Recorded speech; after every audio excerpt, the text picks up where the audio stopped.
on the 9th of this month, a couple of weeks ago, last week. Okay? And in this report, it was tucked away on the inside. And in this report, okay, it was talking about a report that the CPS has been considered. There's a report like the McPherson report, okay, but this one's a low-key, quiet one. Whereas the McPherson report was basically, you know, in the publicized, okay. This one seems to have gone through unnoticed. Now, I read this myself. I was in a shop and I read this report and I asked the people in the shop, can I get this? They said, yes, yes, yes. Basically, because I asked for it, maybe that's why I didn't get it. But since then, I've been looking for it. The Evening Standard does get printed twice a day, 2 editions a day. Now, I've got the 8th and the 9th, but they've changed the story. The story that they've changed it to is, what's the report that they've changed it to? About rival gangs and drugs, and how rival gangs, gang members are linking up together in order to make money and to seal and concrete this thing. Okay, now they've taken out this particular report and put in that report. But anyway, from what I can remember about that particular report, okay, it was basically saying that they are institutionally racist, and they've got a certain amount of time to improve. I think it's January or something to put certain things in place.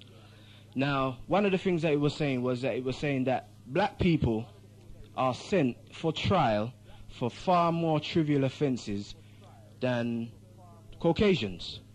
Okay. Now there's a woman in there as well. She's a solicitor, barrister. Can't even remember her name, but she's a black woman, and they're trying to silence her because basically she's talking all kinds of things. They don't want her to talk to nobody, so they've basically banned her from speaking. She saying she ain't responsible for the ban. Nobody cannot ban her from talking. You understand? And basically it's her right to can talk about certain things. Okay? So that's the report, because I really wanted to read out that report for you this morning. So, you know, and I know I'm not imagining things, because I've spoken to some solicitors in the week, and they all know about it. They don't want to talk about it, but they all seem to know about it. Okay? Also, so if anybody's got any information or knows anything about that report, then, you know, the number is live link number is 07904 432 568. Once again, 07904 432 568. Plus, we need to test out the live link line, because Oyat was in there playing some music. He ain't got no time for no live link. He's taken the phone and he's flung it in the corner because right now tunes is running. Okay? Right. Didn't come through. Come up as a missed call. Okay? Also, Professor Ssali was in a meeting yesterday at the Marcus Garvey Centre or Library in Phillip Lane yesterday. Went over there. Personally, only heard about it on Tuesday, that there was going to be a meeting on Tuesday. Went over there yesterday, and it was there was people in the place. I'd say a more mature audience was in the place. But like I said, when Professor Ssali talks, to hear him on the radio or to hear him live, it's a pleasure, because these people, these teachers don't just teach you about the one subject. He deals with health, medical health, but he gives you history, politics. He gives you the whole thing. But the thing about it now is that the man needs support, because here we have something that's good for us. You understand? Helps to build us up.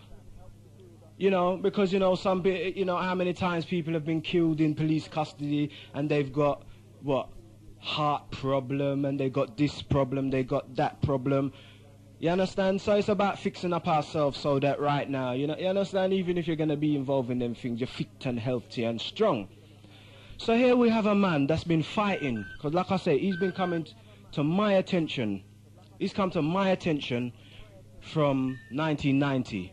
An article in the Voice newspaper. Headline was on the front page, "I can cure AIDS." And at the time, you know, AIDS still is a scary thing. But at that time, they didn't have no information about AIDS or anything. It was just frightening. You understand?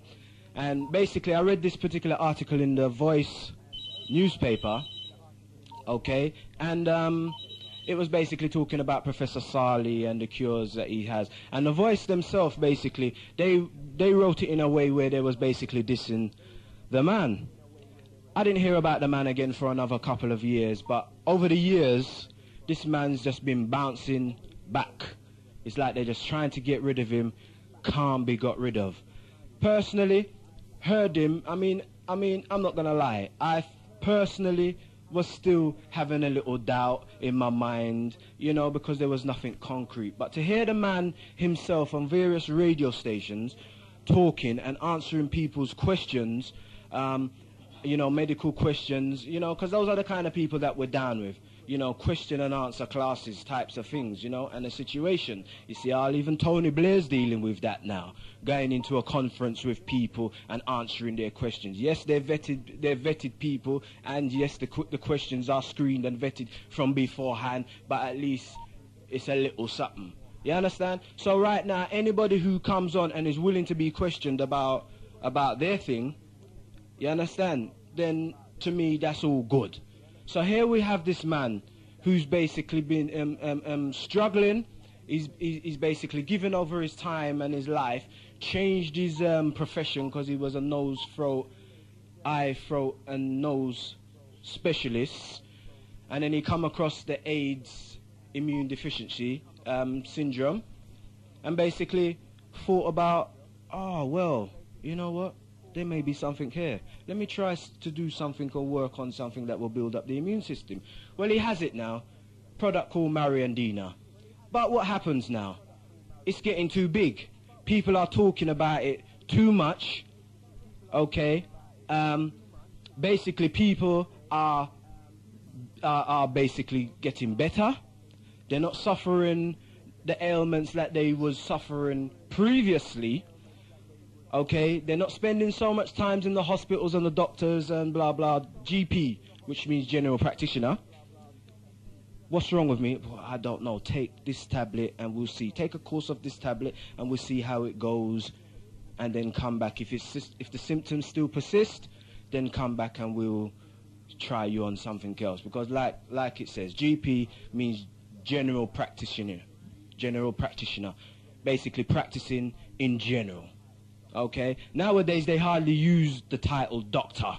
Maybe it's because they know that basically, you know, they're not healing nothing. So now it's GP right across the board. So basically, my point is this. Here is a man, they've banned his product because basically they're saying that it's a cure, you know, it's medicine, it's a herbal food supplement, blah, blah, blah, blah, blah. So because of that now, they've basically banned it. Okay? That's not okay. But it is okay because they can do what they like. But it's not okay in terms of letting people do what they want to do. But my point is this. Yesterday's meeting was surprised at how little amount of people was there. Maybe people in general didn't know about it. Like I said, I only found out myself about it on Tuesday and said, yeah, I'm going to go down there regardless. So I went down there yesterday, the live link number for the studio, and anybody who wants to phone into the studio, I got a call nice and early this morning. As soon as I was heard that I was in the studio, then, you know, a friend of mine phoned in, telling me how much he likes me and stuff like that. Okay? Number for the studio is 07950 813 473. Once again, in the studio, 07950 813 470. Also, the live link number gets you through. We still need a test to see if it's up and running. Everything is nice. 07904 432 568. Now, the thing about it is that, like I was saying about Professor Ssali, you know, basically, one second. Genesis, you live? Hello, Genesis, you live?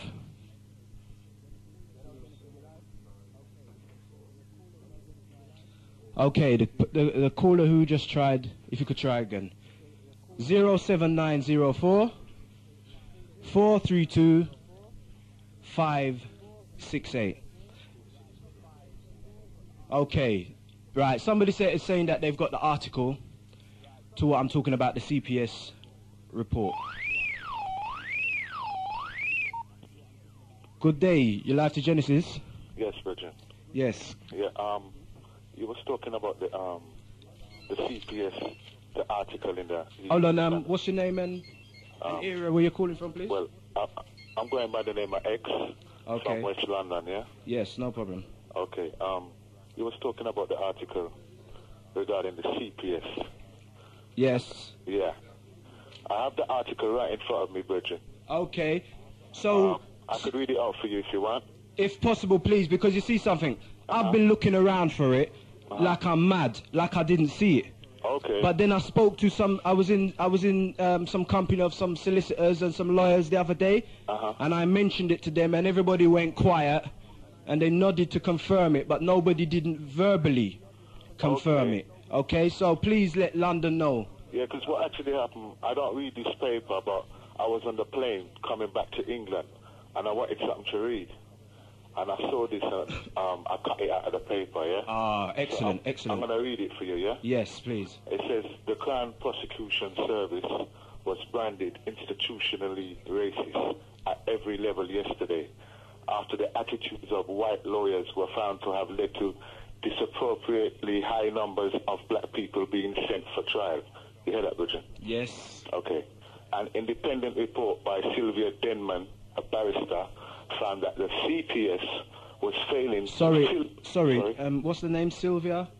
Denman. Sylvia? Denman. D-E-N-M-A-N. Right. A barrister found that the CPS was failing to filter out police prejudices at the time of arrest. You get that, Roger? Yes. Okay. Loud and clear. This resulted in weak cases involving people from ethnic minorities still being sent for trial, yeah? Yeah. Okay. Miss Denman said she had serious concerns about both black and Asian defendants and victims receiving unfair treatment, especially in a public organization designed to uphold the law. Yeah? Right. It then goes on to say, this would provide a good illustration of how lack of vigilance rather than conscious discrimination may give rise to institutionalized racism within the CPS, she said. Yeah? The CPS has been given 12 months to begin eliminating fundamentally racist attitudes within the service. It will be overseen by a steering group. A similar committee was set up after Stephen Lawrence's inquiry, which criticized the Metropolitan Police handling of the murder investigation to oversee the police force. The report, entitled Race Discrimination in Crown Prosecution Service, found that ethnic minority staff was seriously underrepresented in the higher administrative grades. Okay. Black and Asian lawyers also remained trapped in positions much lower than their ability deserved. Yeah? Okay. It then goes on to say, there was such a poor system to respond to accusations of discrimination from ethnic minority staff that they are often persuaded to drop their complaint. Right. All right. You want me to carry on, Virgin? Yes. Okay. Yes, because I tell you the truth, because I saw it myself, and then from the time I wanted it, I can't find it nowhere. Right. I've even been down to the newspaper warehouse, and they've given me the wrong ones. They've given me the same days, but it's twice a day that it's pressed. You see what I'm saying to you? And they've given me either, but it's the wrong one. So I'm glad that Genesis, you understand, listeners, because somebody said to me, throw it out.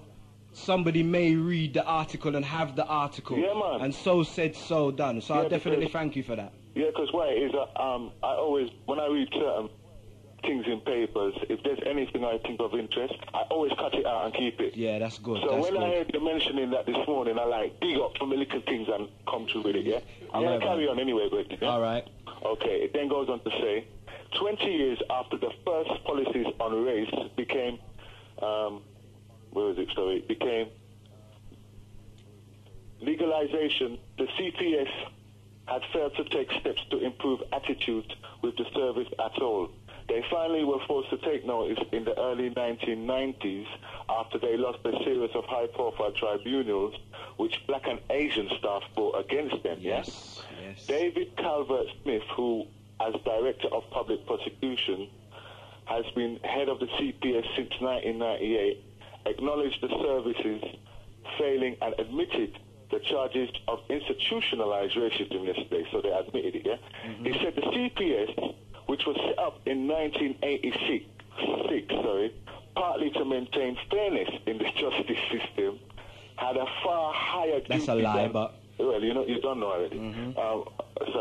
Fairness in the justice system had a far higher duty than most organizations to set public standards, yeah? Okay.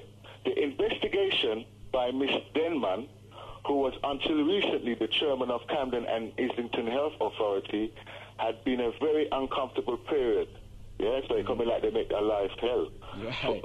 For most of its employers, particularly those who are white, he said, Mr. Calvert-Smith said, the first time we are confronted as a trained lawyer with the fact that we are behaving in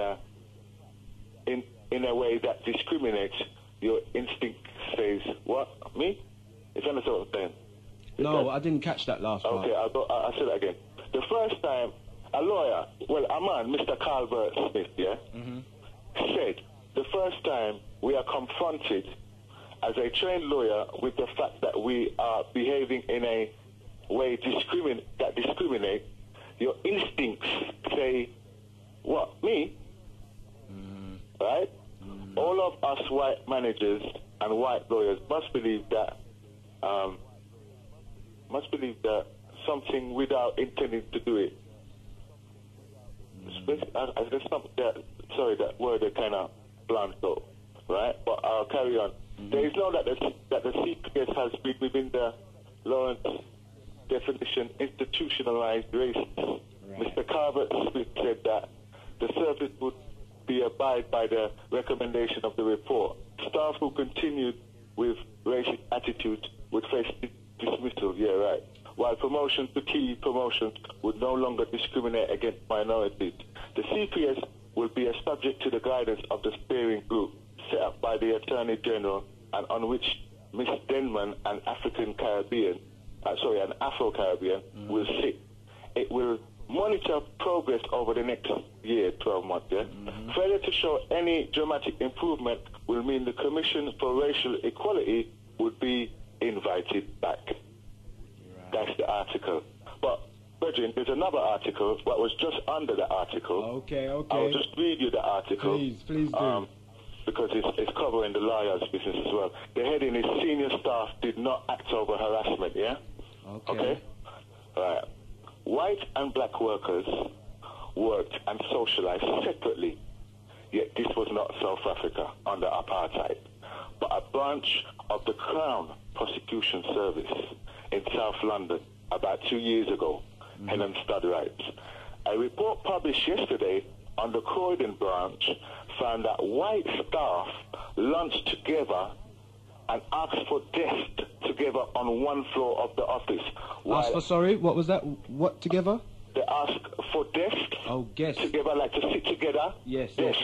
You know? Okay. It could be like they asked for desks so they could all sit together on one floor, yeah, of the office, while, hear this one, brother, while ethnic minority staff gathered on the floor below. Yeah? Okay. So what they're saying is The white ones were on one floor eating their dinner, and the black people were on the next floor. Yeah, segregation. Yeah. Right. Anyway, Back the of the commission. bus. Sorry, brother. What was that? Back of the bus argument. Yeah. Yeah, you know. Okay. So, all right. It then goes on to say. The Commission for Racial Equality report published alongside the findings about the CPS in general claimed that those in charge ignored the climate of subtle harassment in the office, yeah? When two black members of staff tried to join the white group, one floor above, yeah? When the two staff tried to join the white group, yeah, on the floor above, they were frozen out, yeah? Serving, I don't know where you are. Anyway. White lawyers and administrative staff, yeah, would leave the office for lunch together on Fridays, leaving the two black employers uninvited. You hear that, Bridget? Yeah. Okay. Racing, yeah, of the CRE said, although no words were used, there was an undercurrent of tension. Senior staff knew the office was split on racial lines, but failed to take action. Yeah. At the time, all this one was not unlawful. Yeah. Now this part is what I highlighted this part because you know this is a very important part, right? When a black lawyer arrived to take charge, I would say again, when a black lawyer arrived to take charge, a white lawyer complained that he wanted to work with someone he could respect. Okay, so Yeah, he that couldn't. version? Okay, so basically, the black man being in charge wasn't respectful enough. The white man, they sent him, the black man, to take charge of the other lawyers, and the white people were saying, "Sure, they're not in it." They're trying to say about they want someone that they respect. So straight away, they disrespect the black man, regardless of if he's a lawyer or whatever, yeah? I'll read you the last part, yeah? Yes. It was not felt appropriate that the branch in a white suburban area should be run by a black lawyer, yeah? It wasn't what, sorry? I'll repeat it again. It was not felt appropriate that the branch in a white suburban area should be run by a black lawyer, yeah? According to the report, yeah? The black lawyer left his job shortly afterwards. Fancy that, Virgin, right? Yeah. This is the last part of it now. Some white Croydon staff held stereotypical views about people from ethnic minorities. The report concluded, well, we don't know all that. But, Virgin, that is the document you were referring to. Yes. I could send you the document. And more. I could send you the document if you give me a number or something. I could give you a copy or something. Right. I don't know. You know. Right. I'll tell you what. I'm going to give you the studio number. Yes. Right, and then because I don't want to read out the address over the air just in not case. legalize yourself, auntie. No, just in case it's wrong. That's the only reason. I want to tell you to send it to Lewisham Way Community Centre, Youth and Community Centre, which is Lewisham Way, but I'm not even sure the number. No problem. Just So, give me the studio number. yeah, I'm just going to try and sort that now. But the number for the studio is 07950 813 470. So, hold on a second, because that second article, even myself missed that. Oh, you missed the article? I missed that, because because I tell you what it was that drawed me even to the other article, the black woman on the front, and her picture's there. Is that? Oh, well, the paper I looked in, Bridget, right? It didn't have no picture of no black woman, you know. So what paper was that? The Evening Standard? It was. Let me see if it's. Hold on, let me look at the top of the paper and see if I could see. No. It's definitely one of them kind of Babylon paper because it was on the plane that took it. It was one of them white papers. You know them paper when you open it, it's like a blanket. Okay. It's one of them type of, but it's one of them so-called high society paper. What we wouldn't normally buy. You know what I mean? It's just true. You know, you want something to read, and that is what I spotted, and straight away I just cut that out. Okay. And that article what I just read was directly underneath it.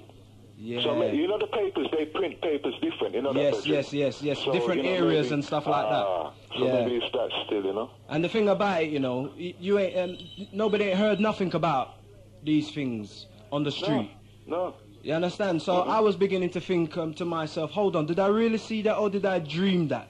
Is it something that's about to happen or whatever it is? You understand? Because I spoke to a whole heap of people, nobody didn't know anything about it. But when I knew I was on the right track was when I mentioned it to these bunch of lawyers.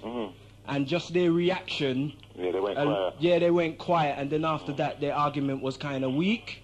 Okay. You understand what I'm saying? So that just made me know straight away that it was like that. But definitely, thank you for that. And the thing about it, you know, this news was just like a thing like setting the record straight. You can't say that they never wrote it or they never said, but you never saw it in the national papers then. It wasn't on the news. It wasn't on the news or anything like that.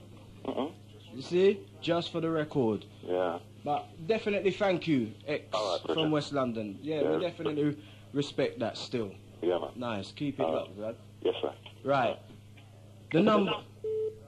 Right, thank you for that call, and thank you for that piece of enlightenment. And that second article that was read out about basically segregation again within the workplace. One floor, you got some white legal team eating, organise a lunch together, and basically the blacks have got to, the so-called blacks have got to eat on not even the same floor, another floor completely. A black man comes in to basically take charge because he's been ordered to take charge, and people's talking about, boy, they need somebody who they can respect, automatically disrespecting this guy. Now these are the kind of things and these are the kind of battles what people is got to go through. You understand what I'm saying to you, right? It's a pity that that black man left.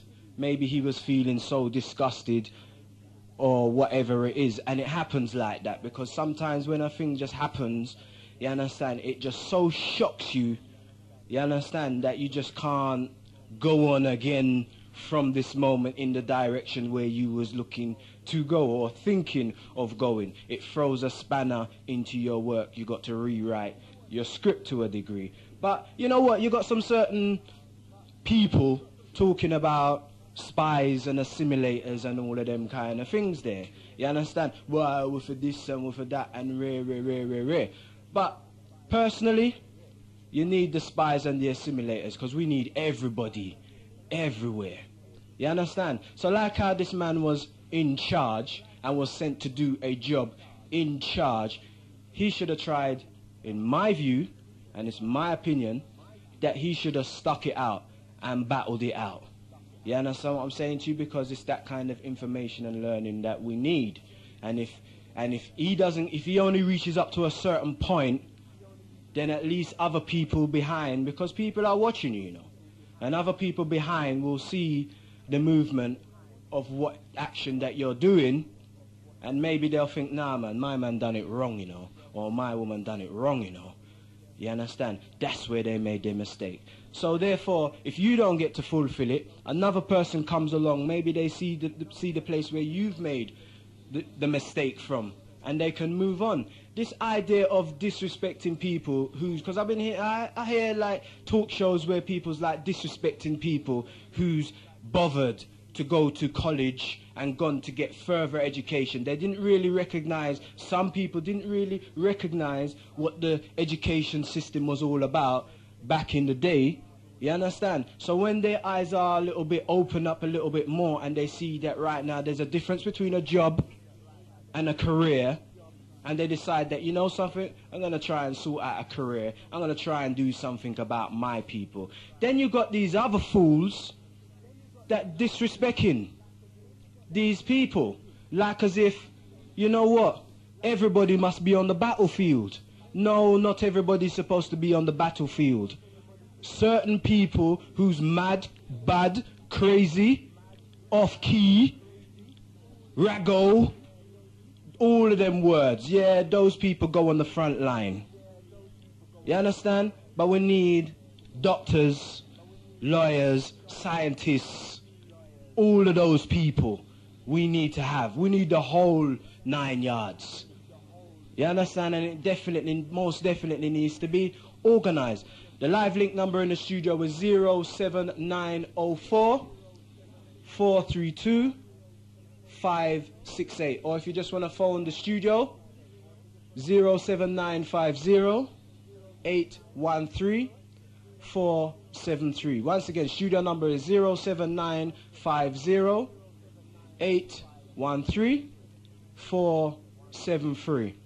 Live link number is 07904-432-568. Now, was watching a case the other day as well, you know. We're talking about this CPS business, you know. Was watching a case the other day, right, in court, right? And it was funny, because when the jury them came in, right? When the jury them came in, okay, they was asked to read this what do you call it? The oath. They was asked to read the oath. Now, automatically, from the wording of the oath, you know exactly where a person's religion lies and where their thought patterns lie. Okay? And the person who went into the dock, they had to say one of these things too. Now, one member of the jury affirmed, which basically means two things. You believe in many gods, or you don't believe in none. Okay? Now, my point is this. Why, in a court of law, where the state is supposed to be trying versus somebody, the state versus somebody, why does religion have to get thrown in there? Now, the barristers then was asked, why do you wear those wigs and stuff? They claim they didn't know. So do you have to wear them? Yes, we have to wear them. Judge will refuse to hear the case or hear from the legal team without the appropriate dress. So does anybody not have to wear it? Yeah, other people, basically Muslims with this, their head wraps and stuff like that. So I says to the person, so hold on a second. So what is religion? Who's trying you? The religion or the state? They say the state. So what's all this religious stuff got to do with that? You see? And basically, they said, well, the law, it's not religion that basically is trying you, but the law does accommodate for religion. Now, I watched that case go down, and there was 11 Christians on that panel and one that affirmed. You see? And then the person who was on trial, they don't believe, but they took the oath. And because they took the oath, the game just changed for them. You understand? We watched the judge in this particular case say he called everybody in because the jury couldn't make up their mind. He called everybody in, back in, and he says, you know what? I was asking for a unanimous decision. But you know what? I've got some numbers here of percentages, juggled percentages. That's what he said. That's the word he used. I've got a figure of percentages. He says, you know what? I'm directing you, members of the jury, to go for the majority verdict. That's no problem. You go. And when the jury left, he told everybody else in the court that it would take 6 minutes for them to find, reach a verdict. And guess what? They reached that verdict in 4 minutes. You understand? Where it went from a percentage of figures, as the judge did say, it went from a percentage of figures where he directed it, because it's almost like, you know, it's like you getting a vote. It's like you being collecting up votes, and you have 10 people, say, and they all giving you their vote, and then you get these votes. You know who is for and against. So now you can switch it. So what this judge did, he basically switched it at the last second and says right now, because he could see the figures, so he could see the percentages of who was for and against. So then he changed it. We're definitely ordering you to find a majority verdict. And then the majority verdict found it 10-2 against, which means that the person got a guilty. You understand? And I basically sat there and I thought to myself, watch this trickery going on. You understand? Then you see that report in the Evening Standard, ex from West London, he's just read out the report, talking about they've been deemed institutionally racist. And they've got 12 months to basically sort themselves out. Now, this has not been a high-key institutionalized racist report. It's not been a high-profile one like the Stephen Lawrence, where there was no hiding from that. But this been tucked away in a newspaper on the inside pages. Well, it was definitely in more than one, because I read it in the Evening Standard. Okay? Also, ex from West London read it in one of them blanket papers. Wasn't clear which one it was, but we get the drift. Not for everyday type of people, you understand, who will be looking and who will be interested. They haven't put that on no news. You understand? No news. Like I said, they replaced that story by afternoon in the Standard, by the afternoon press, or whichever press it was, before or after. But the one that seems to be available readily is the article describing about how gangs, rival gangs, seem to have linked up together as a way of basically, you know, keeping the business going. And then it's got all the gangs, them that have linked up. They've talked about, of course, they've got to talk about Yardis. Of course, they've got to talk about Turkish, because now it's said that the Turkish are the main distributors and importers of heroin. They're talking about the English are into drinks, or the Caucasians are into drink and smuggling. Okay, and them and the Chinese have apparently linked up together in order to get have the immigration, the immigrants.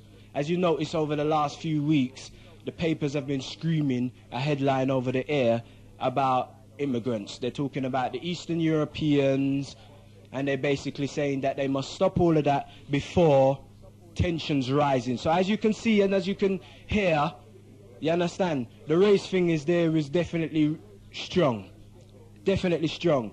I did read in an article the other day that the Home Secretary, David Blunkett, had banned a National Front march that was going on in Sunderland. Okay? Basically, one second. Right, basically, right? In this article it was saying that they banned the National Front from marching in Sunderland, which was supposed to be for yesterday. So lo and behold, I caught a little piece of the news yesterday, only to see that the march did go on. But something happened because they didn't get enough turnout or whatever it is, so it basically flopped. You understand? Now they are saying, when they was asked why are you keeping the march, their reply was basically, well, since as though the Home Secretary has now allowed Minister Louis Farrakhan to get into the country and speak, then they are definitely feel like it's within their rights that everybody supposed to be able to can speak. So you see how things have been turned around. You understand what I'm saying to you? But the thing is, I read that the ban was going to be that the march was going to be banned, and lo and behold, it went ahead yesterday. Now, you know, I don't know how that happened, or whether man just had it same way. But my point is this: we seem to listen when people talk. We seem to do that. Other people ain't listening. Other people ain't interested. But with us, we must sit down, we must go through this way, we must go through that way. Back to Professor Ssali. Here we have a product that, you know, by the strength of the people are saying that it's very good and it's helped them in their life. The man needs support. So now, like I said before, you know, Tuesday was the first time I heard about this meeting, yesterday. Okay? We went down there yesterday and it was surprising how few people was in there. Now, rather than the talk show man them be dissing people, right, with degrees and all the people who are trying to further their life and do something constructive as far as they're concerned. To you, it might not be constructive. To them, it's constructive. Not everybody can go out there on the front line and fight in riots and do all kind of things. I even hear of foolishness. A man talking about those youths that got arrested in the riots in Brixton. It was only a little disturbance charge. It was only a little disorder charge. Wake up, blood. It's a fray. You're talking about they'll only get 3 months. A fray carries 8 years. You understand? So when you're telling people them kind of foolishness, you understand? Know what you're talking about. You understand what I'm saying to you? Now, some of those youths that got arrested, right, I heard the figure was 16, about 16. Right? Some of those will be charged with a fray. We're taking this. Genesis, you live? Yeah, welcome, Breeze. It's Bags. Hello, Bags. How you doing? I'm fine, bro. How you doing? Yes, blood. I'm safe, you know. Good, good, yeah. Right, I like the topics you're covering, yeah? Okay. Okay, I just wanted to make a comment, if I may. Yeah, sure. Right, let me just take down the radio a little bit. Yeah. All right, yeah, it's simply this, you know. You mentioned about the simulator. A simulator? Yeah. And people saying about when people are going into the mainstream that they're a simulator. Yeah. Right, I just want to make it known that it's not a good idea for somebody or people to actually do that. Because if we've got to develop ourselves, and if the world don't done, we've got to make sure the future generation has something to work with. Mm-hmm. And at the moment, we ain't got no land, we ain't got no nothing here. Mm-hmm. Yeah? The only thing we got is our mind, yeah? Yeah. And just like all the other members of the community in this country, they all go and work in some way, shape or form in the mainstream. Yeah. But what they then do, they then pool their resources. Yeah. You understand? And spend amongst themselves. Yeah. All right, so when a man wants to talk about assimilators, a man's got to come from a perspective that what clothes is he or she wearing? You know, is that assimilator that you're wearing somebody's trainers that you never made yourself? This is what I'm saying. It never finishes, does it, really? No, it doesn't. You understand? And I notice, right, it's like a new style now of attack everybody. Yes. You understand what I'm saying to you? If you're not down with the rago, you understand? You're not down with hating the Caucasian or certain things that's supposed to make you so-called black, then people want to talk like you're some form of devil or demon. You're right. You understand? You see, that is like something about 20 years ago. That is dead. That attitude is a dead attitude. Well, it's an attitude that you can't work with that attitude. It can't, you know, let's not be emotional about it. You can't use it. It can't do anything. What would it achieve? But you see, right, England is a place, right, that basically they love that old time stuff, that 60s and 70s stuff. You know what I'm saying to you? So, you know, maybe certain people are just catching up. Okay. But what is it? But the people have moved on. You see, what it is, what you find is that you get some people have to destroy everything in order to create something else, yeah? But what they're creating is the same thing they're destroying. Do you see what I mean? They're not, it's just like somebody can't get a job but have to find a way in, you understand? Yeah. It's a bit like that, bro. Yeah, man. All right? Also, all these people that have gone to work in the mainstream, yeah? Some of them had to give up, symbolically, give up a lot of things, give up the way that they talk to their own people, yeah? Yeah. In order to develop ways to talk in the mainstream. Yeah. And what you'll find, a number of people in the mainstream has come back to the community and try to pick up the lingo again to symbolically show they're their brother, their sister. Yeah. So it doesn't serve good to say that they're assimilators and to diss them. Yes. Yeah, and at the other hand, we need black visitors, we need black lawyers, we need, you know what I mean? And if they spent time going over there, learning something, they're not going to learn the same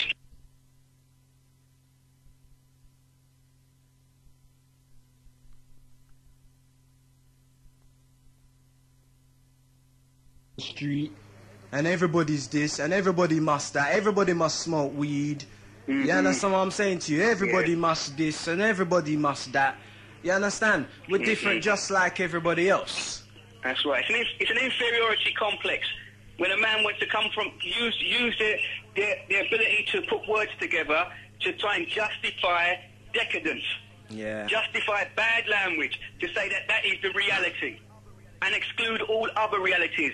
We make the reality on this planet what we want. Yeah. That's our controlling our own destiny. That's right. And I'm sure you wouldn't want your children, and I wouldn't want my children, around somebody who wants to put forward pure decadence, pure nastiness as the thing to say, this is our reality. Well, the thing about it, right? Yeah? You there? Yeah, I'm here, bro. Okay, the thing about it, my personal opinion on like the swearing, and this is my personal opinion now, right? Is that basically when a person swears, okay, it draws the spotlight onto whatever it is that they're saying. So it's like a you must listen type of argument. They're feeling a certain way where they felt the need to swear. Do you understand what I'm saying to you? It's an attention stopper and seeker. Now automatically, you see a person like me now, personally, it's not that I don't swear or anything like that, but into context. You understand what I'm saying to you? I will swear if I'm mad. Right. I will swear if I want to make a point. You understand? But I will avoid it if I can, because automatically there is a certain section of people that the minute you swear, they just tune out. You understand what I'm saying to you? So you're not going to get across what you wanted to get across. Okay. You understand what I'm saying to you? I hear what you're saying, bro. But you know, when you're talking about addressing your people, right, as a massive, yeah, you've got to put your best foot forward. So even though in your people's environment there is swearing, there is decadence, there's bad behaviour, you don't need to label it with the same swear word. The reason why is that it feeds that type of spirit. It will feed somebody's attitude. If I start swearing, it will create a certain vibration and a certain vibe that everybody else would jump on that is of that same like mind. That's right. But it won't then, after I've done the swearing, it won't then be able to settle me or our people afterwards. You see what I mean? Yeah.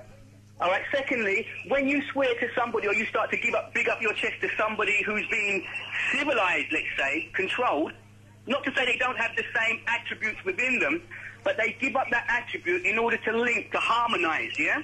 Yeah. When you swear at that person and big up yourself at that person, what it does, it creates a conflict. It starts to hit the ego. Because if the person doesn't counteract that with either good language or bad language, the negative forces prevail. That rules.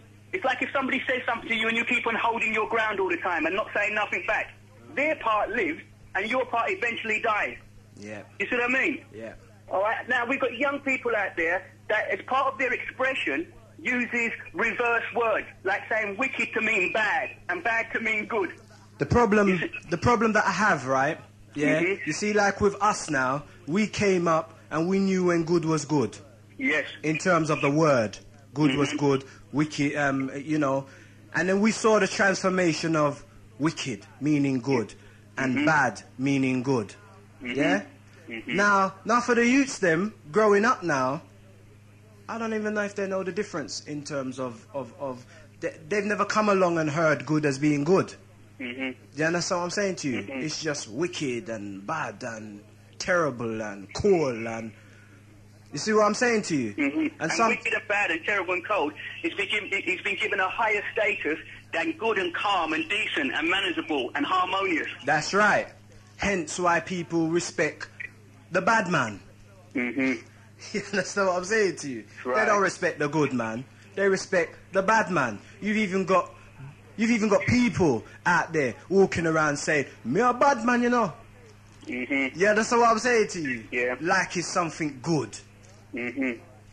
You know? So, right. And, yeah. and none of that is actually helping us economically. No. It's not helping us socially. It's not helping us spiritually. All right? So it needs to be addressed, and I'm glad that you raised it, because it's important, particularly for the young people, those who are going to college, that they get enough confidence and support from us that they are on the right path. That's right.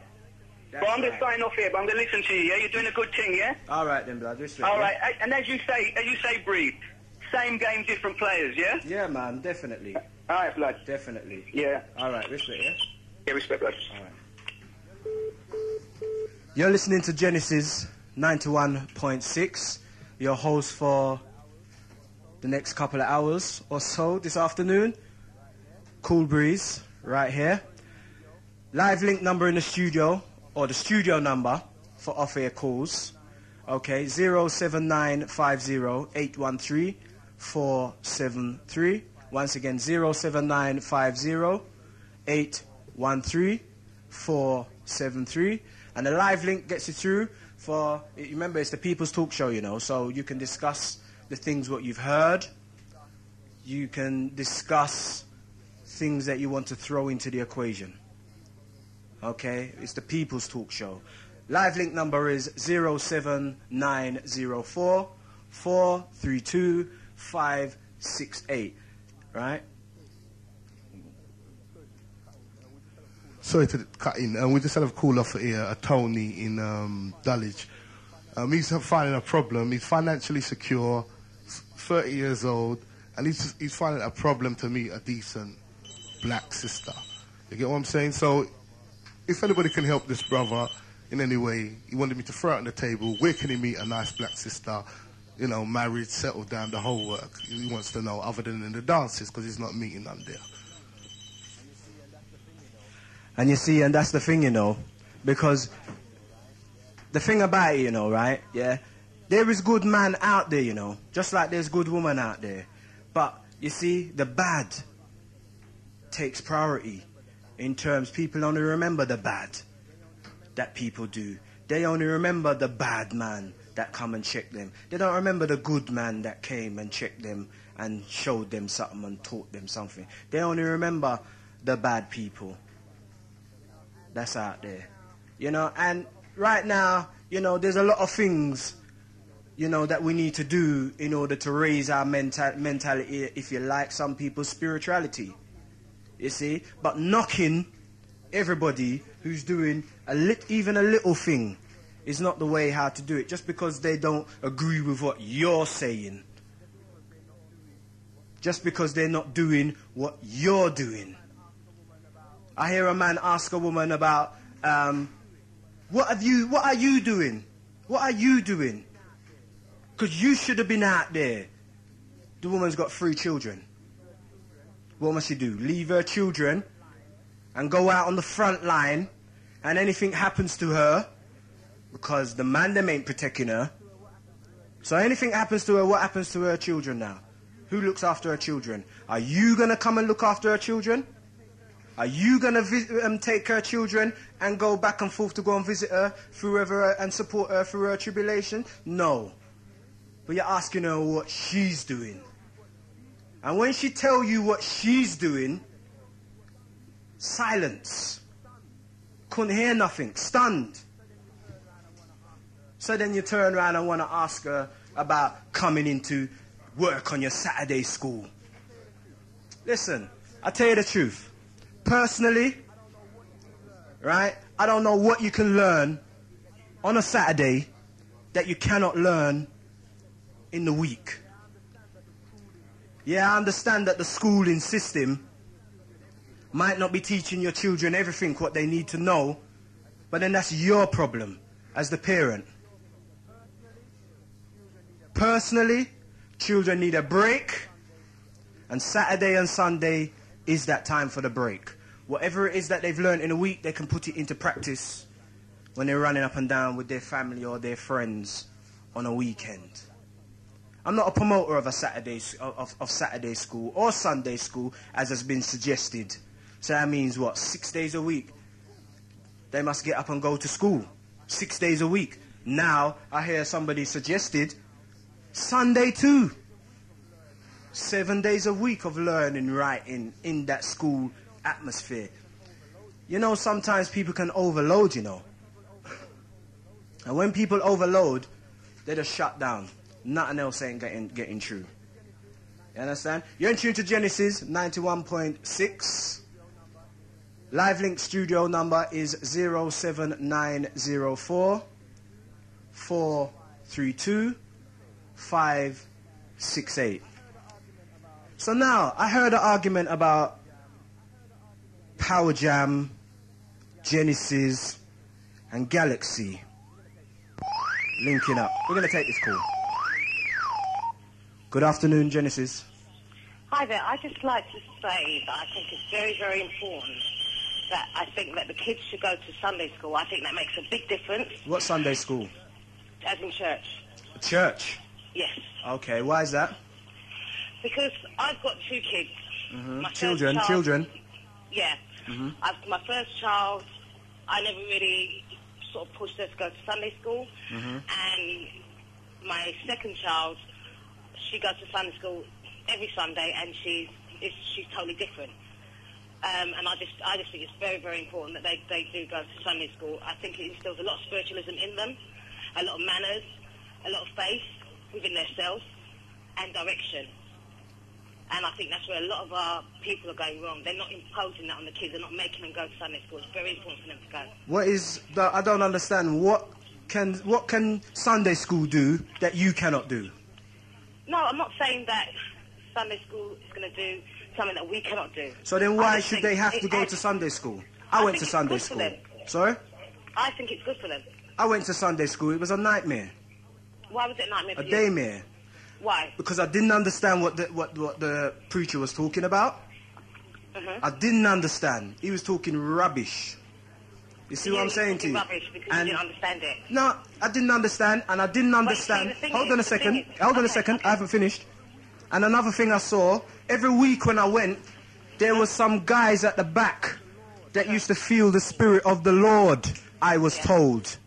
And they used to be stamping their feet and making up noise and foaming at the mouth. And one and two of them was on the floor rolling around. Now, as youths, watching all of that, that was off key. And when I asked the elders, the adults, about it, they're saying that he's feeling the Spirit of the Lord. Now, hear what I'm saying to you. If that's how I'm going to feel getting the Spirit, embarrassed, youths laughing after me, and everybody pretending like it's not happening, but yet a Down syndrome child can go to church and the preacher will tell them it's best you don't bring them here, you know, because right now, you know what, the other children are looking and watching, and it's kind of disturbing the congregation. I don't know about all of that. All my point is... I'm telling you. Can I just say what my point is? My point is love, right? Is what, sorry? About. My point here, what I'm trying to impose, is love. And I'm trying to say love, okay. L-O-V-E, love. What does that mean? The main love, what you feel within your heart, okay? Consideration for the next person, right? Growing them up, instilling this in them is very, very important. Yeah? That's my point. That's why I think that, yes, I'm not saying that the parents shouldn't, of course, you love your child, okay? And what they don't pick up in Sunday school, what they don't understand, you as a parent can break it down to them so they do understand, right? That's what I'm saying. Okay. The most important thing is love. Instilling love into the children, right? We learn to respect a next person. We learn to forgive another person, yeah? Learn to embrace another person, right? And those are the important things in life. Being in touch with your spiritualism, right? That's what makes a person strong. I agree with that, but why? In life, right? I'm telling you, I know for a fact because I went to Sunday school, right? And I've got a very, very good side to me, and I know that's been putting me from going to church and developing my love for God, right? That gives me my love for mankind, yeah? Okay. So I know for a fact, I'm talking facts here, yeah? That is the most important thing that you can teach your children is love, and to love another person the same way like you love yourself. So and that's my point. This is my point, though. Okay, go Hello? on. Yeah, why do you feel like you need to go Sunday school to learn that, to teach your children that? It's added. It helps. Right, yes, you're loving your children, you're giving them love, yeah? Mm-hmm. But anything more that's going to build on that, it's a plus, it's good. It can't be wrong. But I don't understand. Going into a place... You don't understand when someone gets the spirit, right, and they feel God's movement. You don't understand that. I don't understand that, no. Well, that looks like somebody's having a fit. No, well, let me explain it to you. Right, when I get on my hands and knees and I pray to God, right... Are you having a fit? Listen, it's not a fit, you know. No, I'm asking you. It's not a matter of being a fit. To you as a child growing up, it may appear to you as a fit, right? But then I seen it just the other day. Again, as a big man. They explained it to you to let you understand what that is. There's nothing greater than the movement of God. There's nothing greater than His Spirit, right? Any way that comes through a person, right, whether it makes them look like they're having a fit, it's irrelevant. All right? Let me tell you something. When you feel that, there's nothing greater than that. You can move mountains. Right? I'm telling you because I know, because I feel it. When you cannot move no mountains. Listen to me what I'm telling you, right? I get on my hands and knees, right? And what I pray for, what is necessary for me, I get, right? And I know the power of God. And that's what I know, and that's what I'm going to instill in my child because I know that is the right way forward for her. Yeah? That's not no problem, and that's your prerogative. I do agree. Exactly. That I do agree with lots of what you say that of what a child does need. But I don't see that you need to go to Sunday school to get that. I'm not saying, listen, I'm saying it helps. I'm telling you it helps. And I'm saying it doesn't. Different. For them to sit down, right, for them to go somewhere on a Sunday, my daughter, when she's going to Sunday school, she loves to go. That might be sure. Sit down. Maybe in your day when you went to Sunday school, it's the same day. It's the same day. Different, right? Nowadays, right, they have their own little class where all the young kids are sitting down together, separate from the adults. And they teach you all about the Bible. They're taught not to question certain things, which hence why the children go there. No. Sorry? No, they're not taught not to question things. The whole purpose of kids going to Sunday school is that they can ask questions to develop their mind to understand. That's what it's about. Well, I know Sunday school where they don't ask no questions. They're not allowed to. And that is why those are one of the instruments. Listen. Those are one of the instruments. The church Sunday school system is one of the instruments that's put into place because parents have children. Their children are asking questions because they wish to know what's happening, what's going on. Sometimes the parents ain't got no answers, so they tell the child, don't ask so much questions. The child goes to school. And that's the fault of the parent. Sorry? That's the fault of the parent. If the parent doesn't want to educate themselves, then that's entirely down to them. Well, this is what I'm saying to you. It's the fault of the parents if they think that their child needs to go to Sunday school. No, it's not. And Saturday school. If you think something's right for your child, if you think something is right for your child, which I don't think is right, because the person who's having a fit looks like he's been affected by the unholy ghost, not the Holy Ghost. Okay, fair enough. That's your opinion. Right, I've only phoned up to let you know what I think is good for the kids, right, and what I've seen for myself that makes a big difference. I only wanted to share that, right, what I'm going through with the rest of the world. That's all. I just wanted to put that across. Right, because I just think it's important, right, because it's working for me as a parent. And I just wanted to give that guidance to anybody else. It may help them. It may not, but it's helping me, and it's working for me. All right? And I'm doing very, very well in life. Okay? Okay, no problem. Respect, yes? All right, so enjoy, that's my opinion anyway. Okay. Thank you. Right. Thank you very much. Welcome. Sorry, I didn't get your name and where you're calling from. My name's Kimberly. Kimberly. Give me an era, please. Well, I live in Croydon. Okay. How are we sounding in Croydon? Sorry? How do we sound in Croydon? Yeah, sound good. Sound good. Okay, then, Kimberly. Good. Thank you very much for your contribution. Thank you. Right. Bye-bye. Now, for all people who Sunday schools and these things help you on an individual level, that's good. But what about the rest? Good afternoon, Genesis. You're live through. Good afternoon, Breeze. It's Bags again. Hello, Bags. It's the People's Talk Show, and I just I had to phone in for this one, yeah. All right. Look, bro, what's happened is that a lot of the churches of that lot, they've upgraded themselves in their communication. They have. Yeah? They've accepted everybody now. Yeah, only that, the way that they put themselves across now, they're dealing with money as no longer the root of all evil, but you can make money. Mm-hmm. They're dealing with the New World Order as far as the chip is concerned, the mark of the beast, which they never used to deal with, especially the black churches now. So they're getting their information from elsewhere, these preachers in particular, and they're not saying the source where they're getting their information from, but they're bigging it up to the people.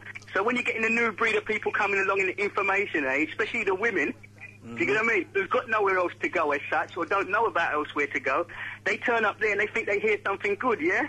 But the thing about it, you know, right, Bags, is that the women, them always take things more serious in that respect more than the men. It seems like the men them bring them in and the women them steamroll over them, living better at the game than the man them who brought them into the game, so to speak. And it's just hypocritical. Do you understand what I'm saying to you?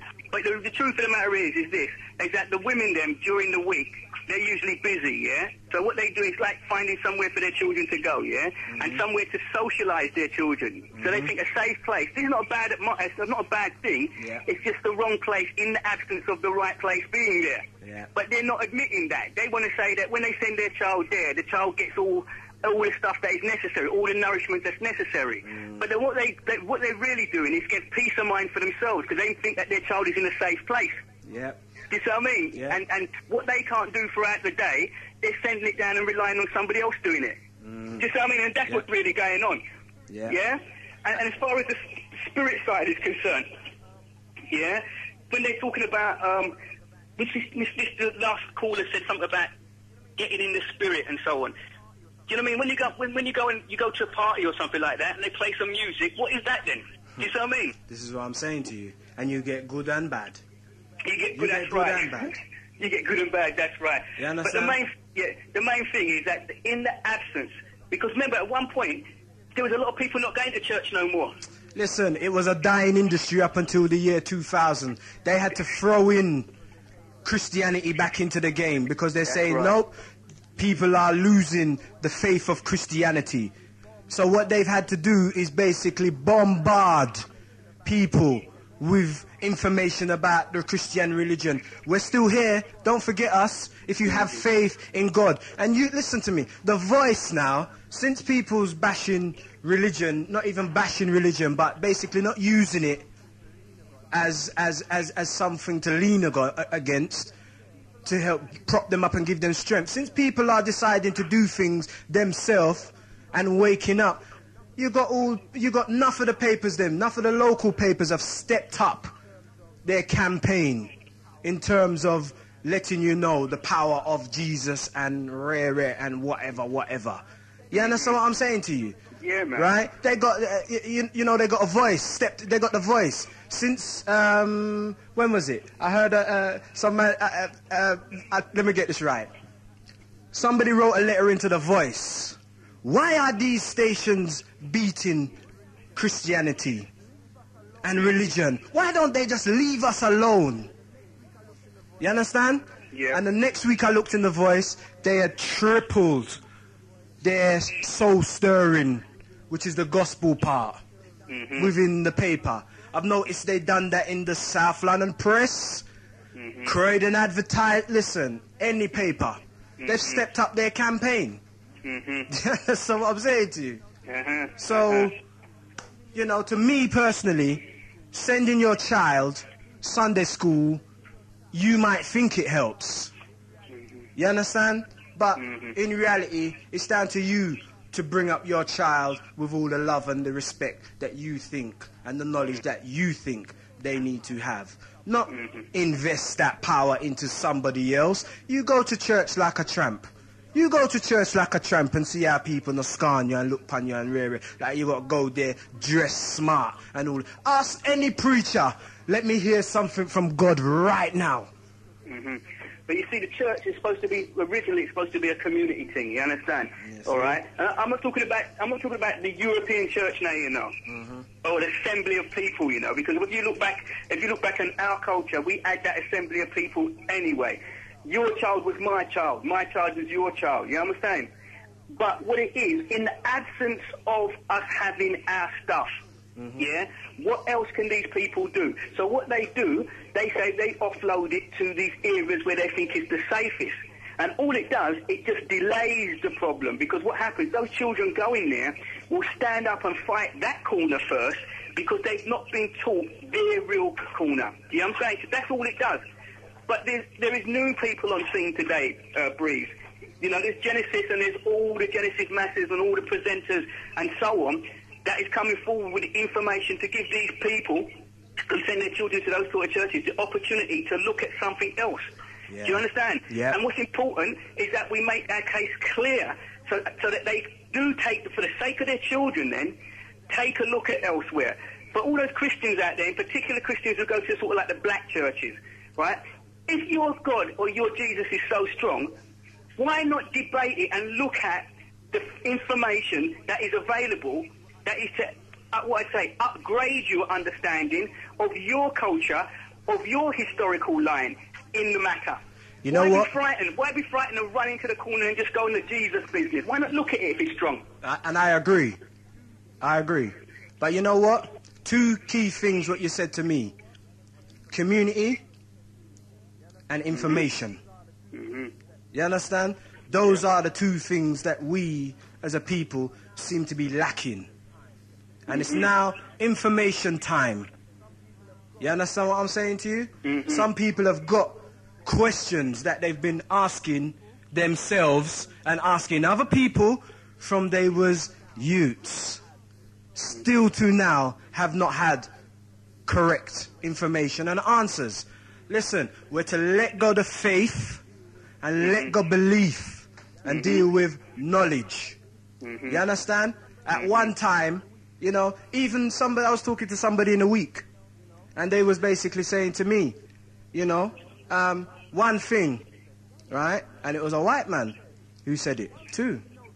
He says, one thing he notices about us and other nations is that everybody knows everybody's business. So within that, everybody knows everybody, and that's the community spirit. You understand me? Mm-hmm. But in the West, they've introduced something called privacy.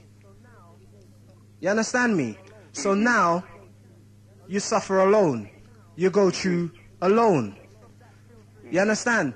And the effects of that filtering down into the community, look at us. You understand? We've taken up their ways. I'm not saying that the church wasn't good for a time, but that time's gone now. You understand? We need a new age, new information. You understand? We need new light on the matters. We need true light, true light. That's right, true light. Right, now, what I've got to say as well, bro, right, you see these preachers, if you notice this, the majority of the preachers out there at the moment, on the black front, seems to be kind of like African, or West Indian, I mean, literally coming from the West Indies, you know what I'm saying to you? Or from Africa itself, and they set up about 20 years ago here. And then because of there was this resurgent, or what they call it, resurrection, or whatever they call it, something when they all, I don't know, resurrection or whatever its name is, when all these churches try to come back together and do a revival, that's the word I'm looking for, right? The revival thing. And next minute you're seeing thousands of women, do you know what I mean? When I look on the television, on cable television or Sky or something like that, you're seeing thousands of women in particular listening to some geezer in a suit, yeah, trying to go on like he's an American preacher. You know what I'm saying? And skanking the nation. Listen, man. Same game, different players. Exactly. Same thing, like same thing. I remember seeing on cable television, they had a guy named something Dollar. Yeah, Creslow Dollar. Creslow Dollar. Yeah, you see what I'm saying to you? Come on now. Come on now. Gold cufflinks, this, that. You know what I mean? You understand what I'm saying to you? Listen, there's a tape, right, with, I'll tell you what it's called. It's the People's Talk Show, but it's called Pimps Up, Hoes Down. Right? Where it's talking about the business of the pimping business back in the day. Right? Them man, they call themselves the original Max. One of the man them, I think his name was Detroit Blue. He's now a preacher. And because of his game that pimping has given him to be able to talk and wheedle the spell, he's a big boy in the business. You want to see him fur coats and Cadillac and everything's working for him. You understand? Now these preachers are living in some fine yards. You understand? Got the whole of their, because it's a business. You understand what I'm saying to you? I know, right? Don't forget, bro, over here, a lot of those preachers get government money, you understand? Yeah. They get charity money. So when they're getting a little 2 pennies from the collection, the bulk is coming from government. You understand? Right. They Charity status means they pay. That's right. That's they right. pay They different sit on taxes as local well. Authority. They sit on local authority committees. They're stool pigeons. You know what I'm saying, sir? That's right. All right, and they're targeting our children again and again and again. That's you know what I'm right. saying? That's right. So, for the parents, then, who was caught up in it, look at it. Take a step back and look at it from a distance, and see what's going on. Question certain things. You understand? This idea of you're not allowed to question. You understand? That's rubbish. From you throw certain things into the arena, you're allowed to be questioned. It's just as simple as that. Bro, all right, bro, hold on, bro. Listen, if it was all good, right, there would have been no Genesis. There would have been no people coming up trying to show the anomalies, the faults, you understand, the technology. Yeah. That wouldn't be there. 2,000 years of this, and it has not worked. It has not worked for us. It's worked against us. Turned us into style beings where we just deal with belief. The Caucasian doesn't deal with belief. They deal with facts. They want to deal with things historically or scientifically. They're not interested in belief. But we must accept belief and faith and have faith. Have faith in what? Nothingness? Have faith in what they're saying is have faith in what they are telling us. I don't think so. They're telling us this. King James Version, they're telling us have faith in that, listen, what they're putting together. 1611 that was written, yeah? And that's what I'm saying to you. So, you know, it needs updating, man. Come on. Come on. They've updated it to NIV, to the this one, to the that one. Well, they've got a new one coming out, Bags. Right? I read it in a paper the other day where they're going to be using the supermodels, them. Right? To upgrade it. Okay? Yeah, I heard you're gone still. Well, they got one coming in very soon where they're upgrading it, and this time they're using color photographs of so-called supermodels. So those supermodels that you read in the newspapers, you got Kate Moss, former heroin addict, and rare Naomi Campbell in the most problems. Okay? And that's just to name 2. Now they're going to have these people in the holy book telling you the story and helping you, you know, picture form. You're listening to Genesis. It's the People's Talk Show. 07904 432 568. Good afternoon, Genesis. You're live. Yes, Kool Breeze, KB. Yes, good afternoon, KB. Good afternoon, Blood. All right. Boy, I just wanted to comment on the first part of the show that you was talking about the lawyers. You get what I'm saying? Yeah. To me, those 2 black lawyers that wanted to go to the other floor, to be with the white lawyers, for them to not even speak about how they was getting treated, it shows the character of them. You get what I'm saying? Because I personally couldn't be working among people that are showing me blatant races, and I don't say nothing to nobody. You get what I'm saying? Yeah. I don't bring it to nobody's attention. This is the reason why when the black man came in to be in charge now, he had it even worse off. You get what I'm saying? Yeah. And that's the thing about it, you know, right? But you see, right, I tell you the truth, right? I'm not about knocking certain people because, you know, certain people are going through at difficult stages. Definitely. And we don't know what's in store for us. So certain times you need frontline people to go to a certain point. Well, they got a trap there and they got a sniper over there or this and that. You understand what I'm saying to you? And unfortunately, a man's going to have to go out and be the first casualty so that others can see. You understand? Go on. But the thing, the point I'm trying to make, and the conclusion I'm trying to come with that whole thing is that the kind of what type of mentality they got. You get what I'm saying? Because I agree. Nothing's wrong with people aspiring to things. You get me? But if your mentality is, you get me? You got a certain mentality. They're not going to do much help for the cause. Yes. Because you know, one thing with black people, you get me? When they get messed up. When they get in a position where they have to compromise, they don't like to discuss it or share that with people. They just want to share the good side of things. Well, the thing about it, right? They've beat you up for even talking about race. You understand? Right? Nobody ain't listening. When you're talking about racism, nobody ain't listening. You understand what I'm saying to you? Yeah. It's when you get certain people talk about racism, that's when people think, he's respectable, to use the word as the last caller read in the paper. Enough to can talk about it. We'll listen to that person. There's no so-called skeletons in the closet or whatever it is. You understand? And even us to ourselves, we ain't listening to our everyday brother and sister. We're still looking to certain people who we feel have got rights to can speak. You understand? So when certain people don't get to speak or don't speak, it seems like everything is okay. That's right, but it's not. It's not. And that's what I'm trying to, you know. And the solicitors thing, right? The thing about the solicitors thing, like me doing residential work, being in the courts and that, there's lots of black solicitors, you know. Yeah. It's not a lot of, there's a lot of black solicitors, you get me? And to me, you know, they just need organising. They concentrate more on doing their job. They concentrate on more on that. Listen. They don't concentrate on putting no change. Listen. The system, and putting pressure on the system towards black lawyers and solicitors. You get what I'm saying? The thing about it, right, is that when you're going for a career, that normally entails a good standard of living that you're aiming for eventually. Yeah. Now, when you start stepping on that ladder and you start making a little bit of change, all of a sudden you can afford certain things that you couldn't afford before. Yeah. Do you understand what I'm saying to you? So then your motives change because you're looking at a way on how to keep this thing, this good thing that you got. You understand what I'm saying to you? Enough of them ain't for us. The reason that they ain't for us is because we ain't got no money.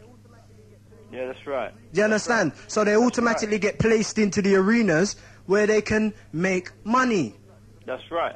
So this is what I'm saying. So back to the point, like I'm saying, is that really... And then they sell out. You get what I'm saying? Basically, you know, they're there in a position, right?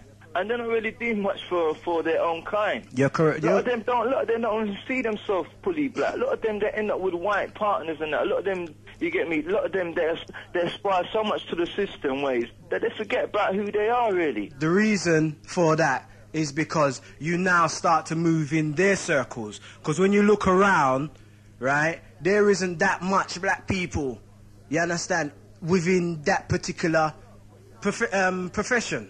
Yeah, there's not a lot, but there's no, I'm not saying that there's not a lot, but there's not a lot thinking on a certain level.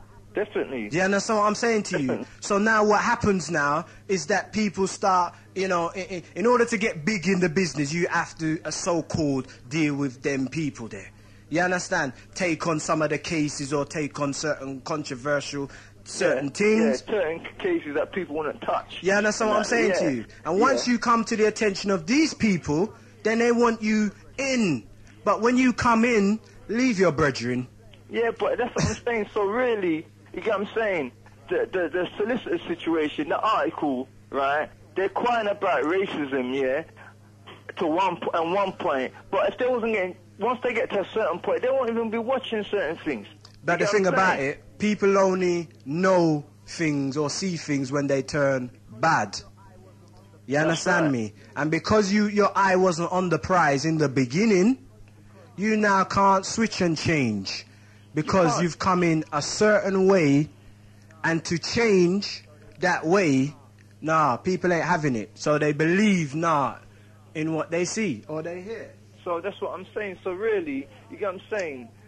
To me, you know, the day I've been in a court and I see a black man representing clients and he's sounding like himself. When I mean, you're not speaking with that twang, you get what I'm saying? You can hear his natural voice coming through. Then that'd be a big change, you get what I'm saying? I tell you the truth. A lot of them don't know themselves, blood. I tell you the truth, right? Darcus Harris, look how he speaks. You get what I'm saying? He's the one black man I Who, sorry? Darcus Harris.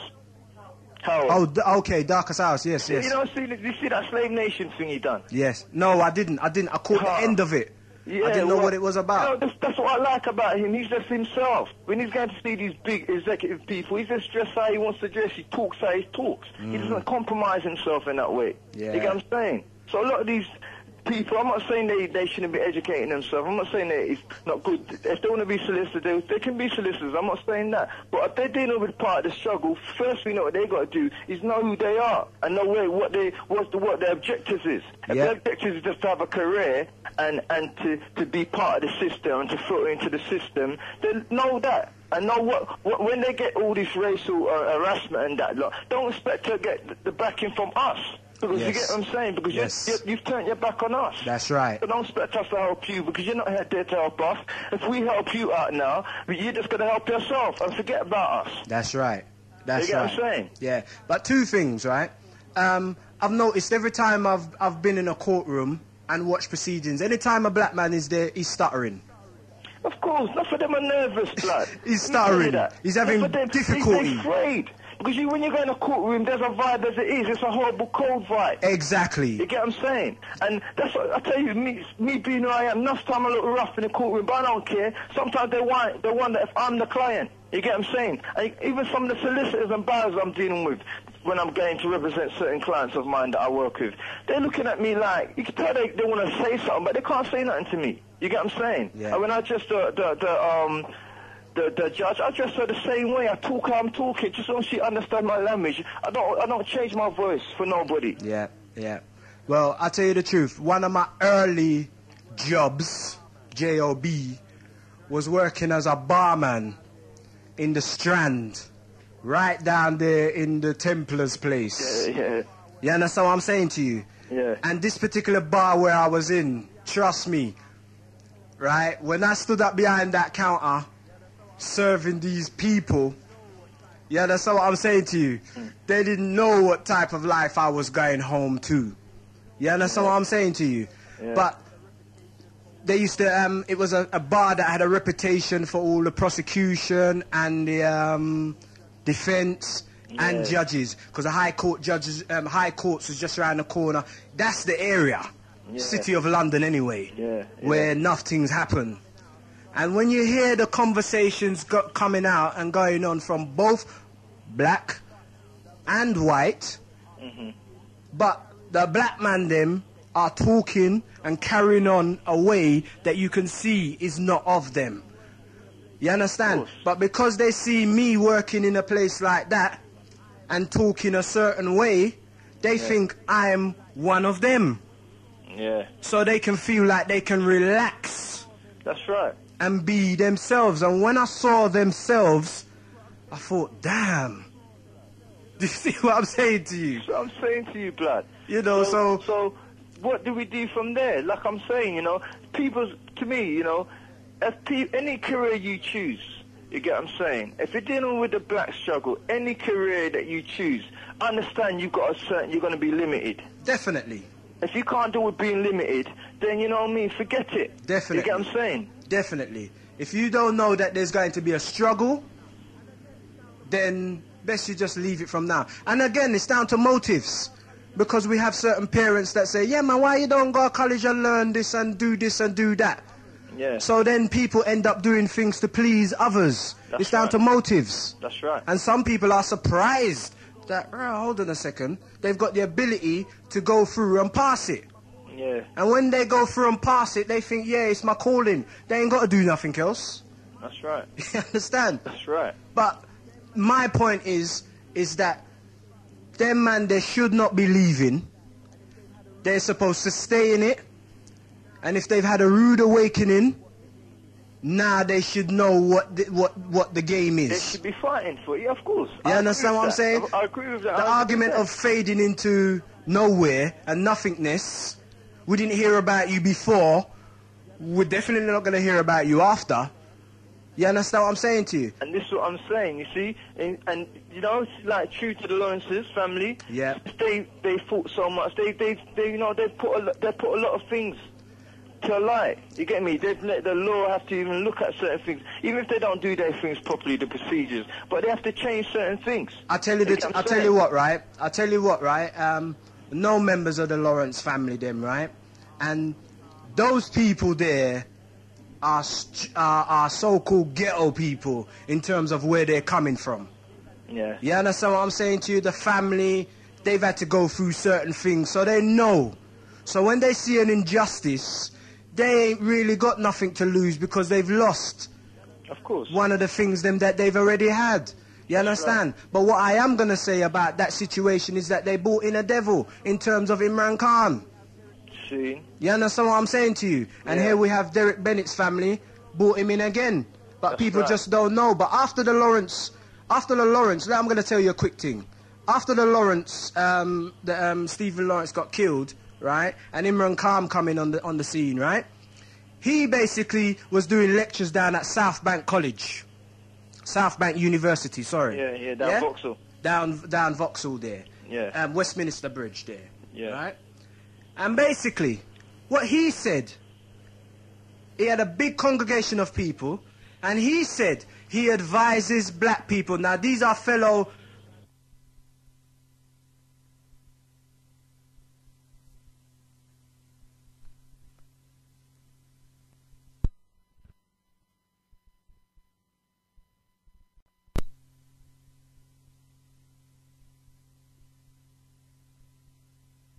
This is what I'm saying. If there's going to be any part-time schooling on weekends, it should be something more towards something more significant, like I said, them knowing themselves, knowing their struggle. You get me? Knowing the racist things that was going on, knowing how you get me, getting them prepared. Because you get me, as they get older, it gets harder. You get what I'm saying? Yeah. In nursery, it's all pally, it's all good. From they start hit junior level, they start messing with them. If you got your child that's quite bright and intelligent, they start giving them lower grades and that and all that. By the time they hit secondary, it's all over. That's right.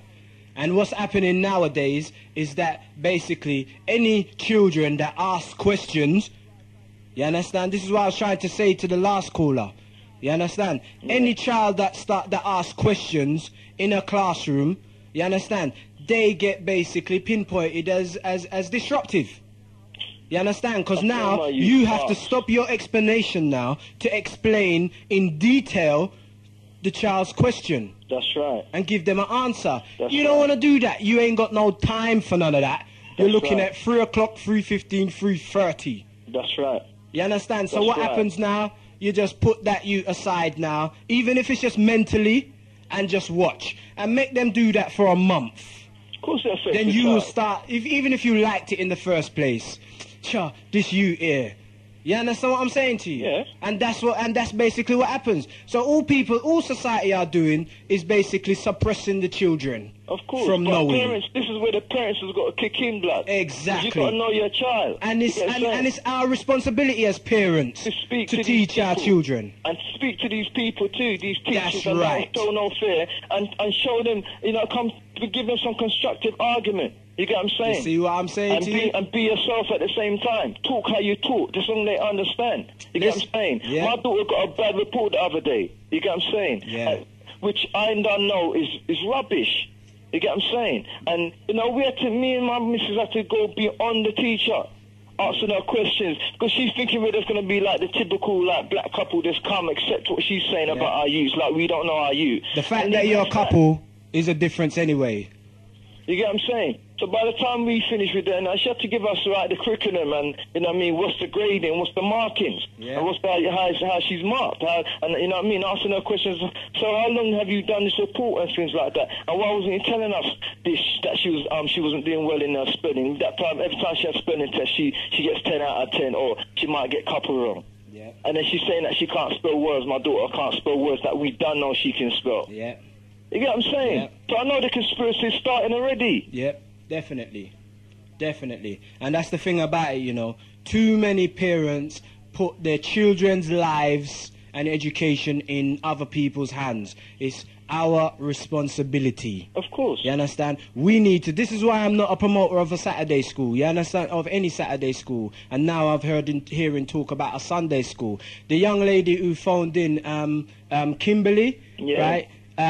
She must have mistook Sunday school that I was talking about for Sunday school church. That's how we ended up in a church argument. Yeah. But that wasn't what I was talking about. It's been suggested that there's a Saturday and Sunday school for teaching children. And I was saying to myself, hold on a second, because I'm not a supporter of that.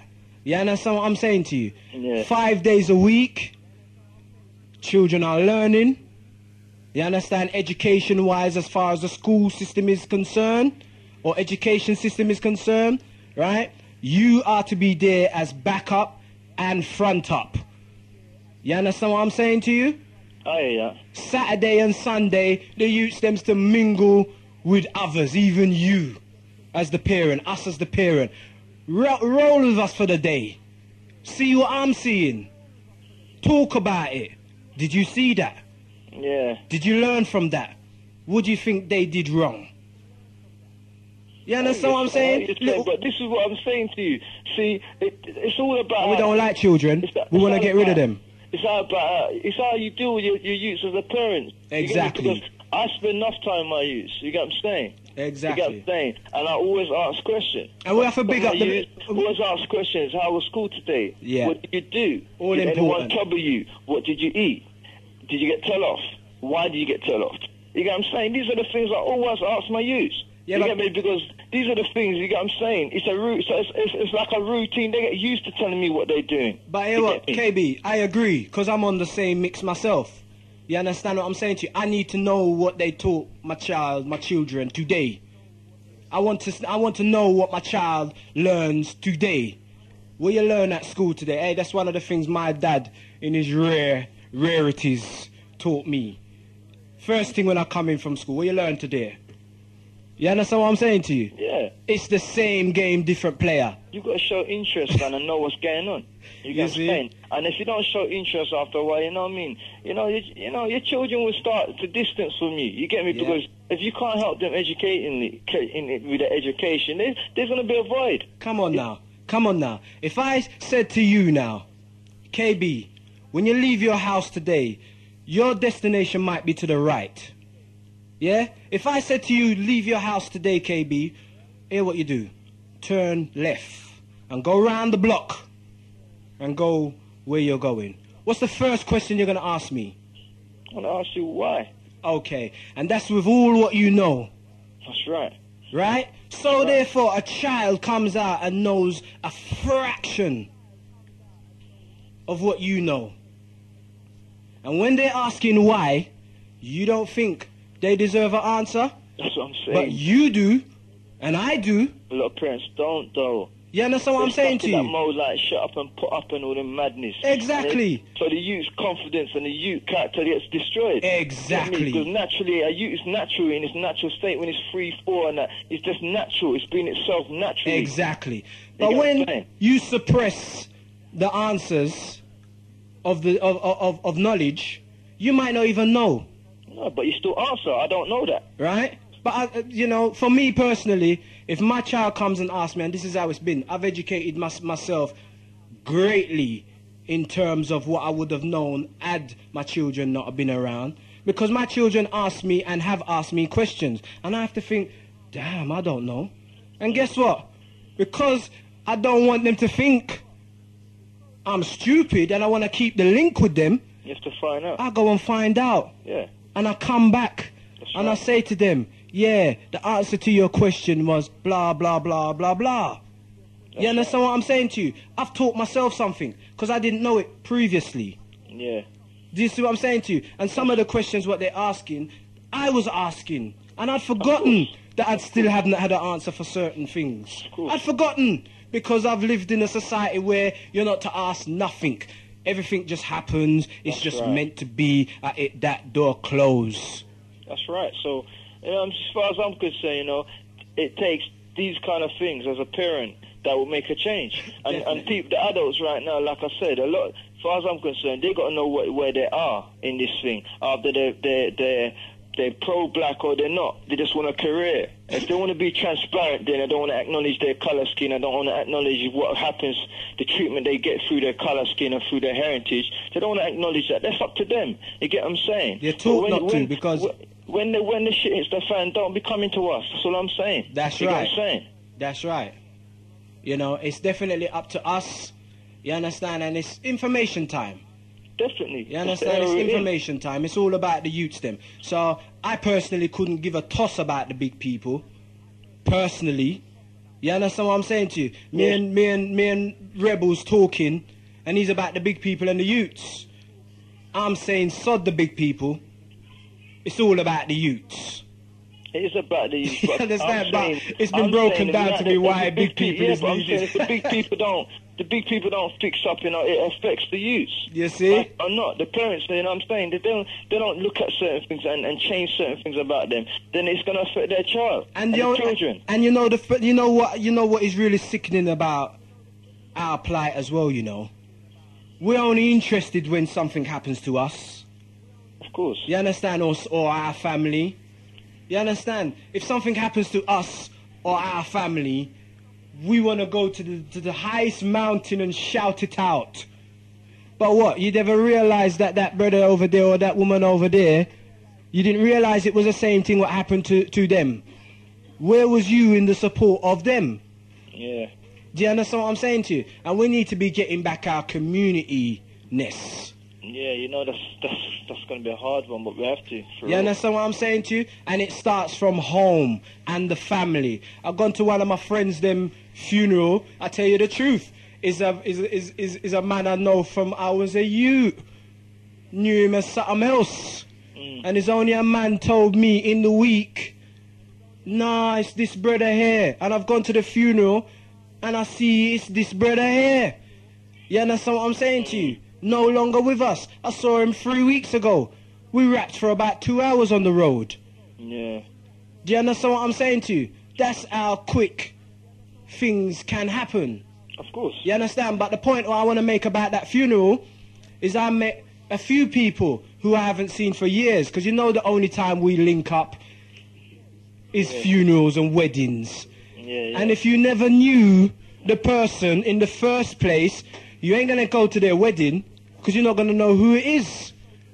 But if it's a funeral, the word will filter and people will hear that you're gone.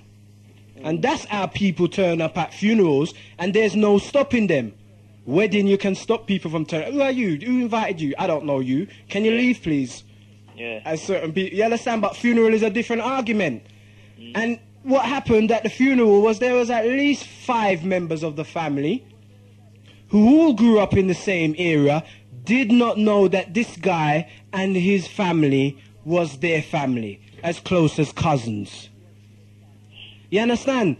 Been seeing their family on the street from school days and walking straight past each other because they did not know.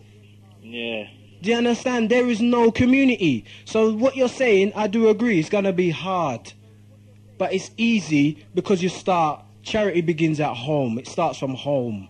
Yeah. You understand? So if you keep your family unit tight at home, from the head, you understand what I'm saying to you? Yeah. Let's just say, you know, my family, right, for instance, isn't that tight. Let me just say that for the second.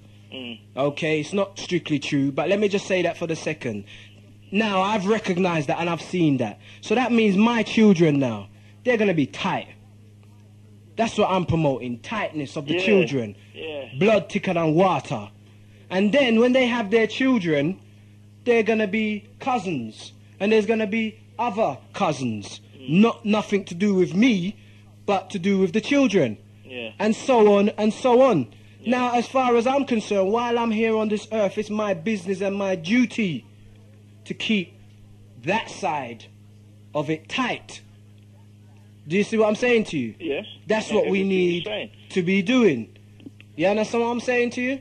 Yeah. And then sooner or later things is happening or whatever and people get to link up and intertwine. Back in the day everybody knew who everybody was. Oh, you're my mum, brother. What? Yeah, your cousin Terrera. Now nobody don't know and nobody don't give a toss. We have situations now where at, what do you call it, up, is it Cynthia's?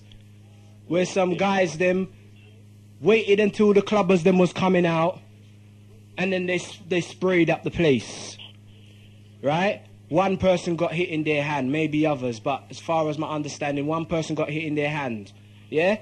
The amazing thing, or maybe not so amazing, was that some clubbers that was coming out, they was packed. And they returned fire to the speeding car that was going on down the road. Now the people them that was in between, because that's who I'm concerned with.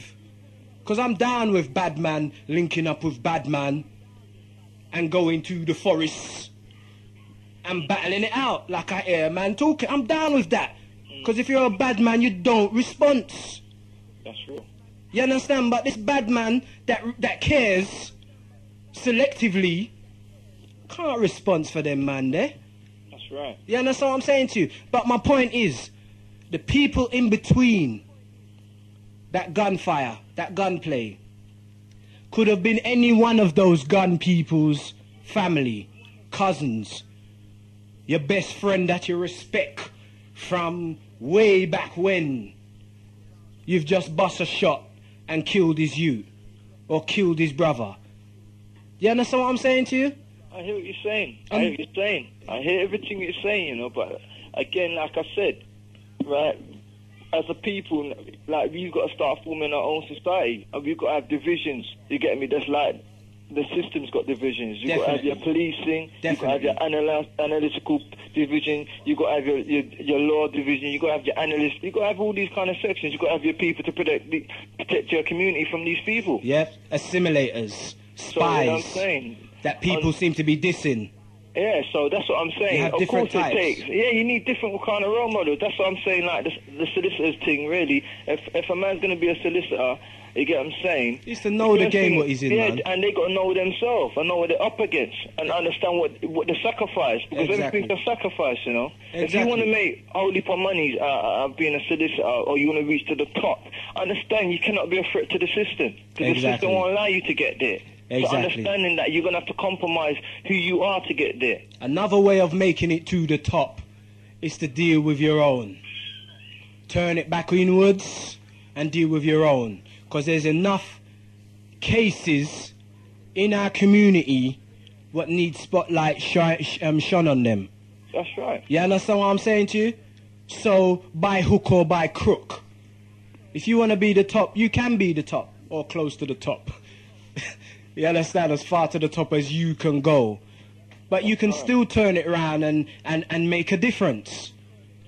You understand what I'm saying to you? Yeah, you can make a difference. That's down to you if you want to. Because even if you fight for something you don't get it, you still made a difference. That's you get right. What I'm saying? You've done something to yourself. You know, you've had a battle. That's an experience for yourself. And you could have a next battle. You get what I'm saying? Yeah. And that's a highlight something. You get what I'm saying? Yeah. So I'm going to leave it on that note, blood. All right then, KB. Just hold it up, man. Yeah, nice for your call, yes? Yeah, blood. All right. Peace, yeah? Genesis 91.6. Live link number is 07904 432 568. Good afternoon, you're live to Genesis. Could you turn on your radio, please? Yes, sir. Good afternoon. Actually, I'm vexed. What's your name and where you're calling from, lad? My name is Eggy, really, and I'm calling from work, you know. Is what, Eggy? Yeah, man. All right, Eggy. Yeah, man. No, hold on, because you laugh. I don't know if that's your name. Did you say Eddie or Eggy? Well, Eggy is the name still, but you can go by Eggy for the time, you know. I want to call you by what you're known by, what you want to be called by. Eggy, man, Eggy. All right. But first of all, I love the program. Okay. Yeah, man, but I'm vexed at the moment. Okay. Yeah, man, I stay too long with the gentleman online, and a whole lot of people I assume want to really talk. I'll tell you the truth, right? Yeah. I can't break a flow. Genesis is world famous for allowing its listeners and the community to speak. You understand? We don't cut off people until people get their points across, whether I agree or the presenters agree or not. You understand? Because there may well be people out there who agree with something I don't agree with. And who am I to say, or who are we to say they don't have a voice? So we don't cut off people here unless you start carrying on with foolishness. I love that still. All right. But, I mean, not putting an end to it. Still deprive other people, because a whole lot of people want to call into the program and thing. Anyway, I'm going to really call for disagree with you for deal with it. No, you can if you see a point. You know, it's no problem. We're about reasoning. Yeah, but when they come on to the ladies still, you know, and the Sunday school thing, you know, And the ladies and the sorry? And the Sunday school. She was talking about the kids and Sunday school. Yes. I defend her really, you know. Okay. Yeah, and as black people really, you know, where are we going? You know, I mean, every day we talk about we need to do this and we need to do that. What are we doing really? You know, I mean, yes, we are sifting at the moment, right? And if you notice, we are sifting in the public. So you find that the oppressors are listening to us and here we disagree with each other, you know, and maybe laughing. And we discuss this today, and next week Sunday, Genesis comes on again, the same program, and we have the same problem. No, you see something? That's not strictly true. Because you have talk radio, which is dedicated to talk shows, and people phone up, anybody can phone up and disagree with anything what they heard. So white people are doing it. You understand? The only thing is, the difference is that we're now beginning to do that.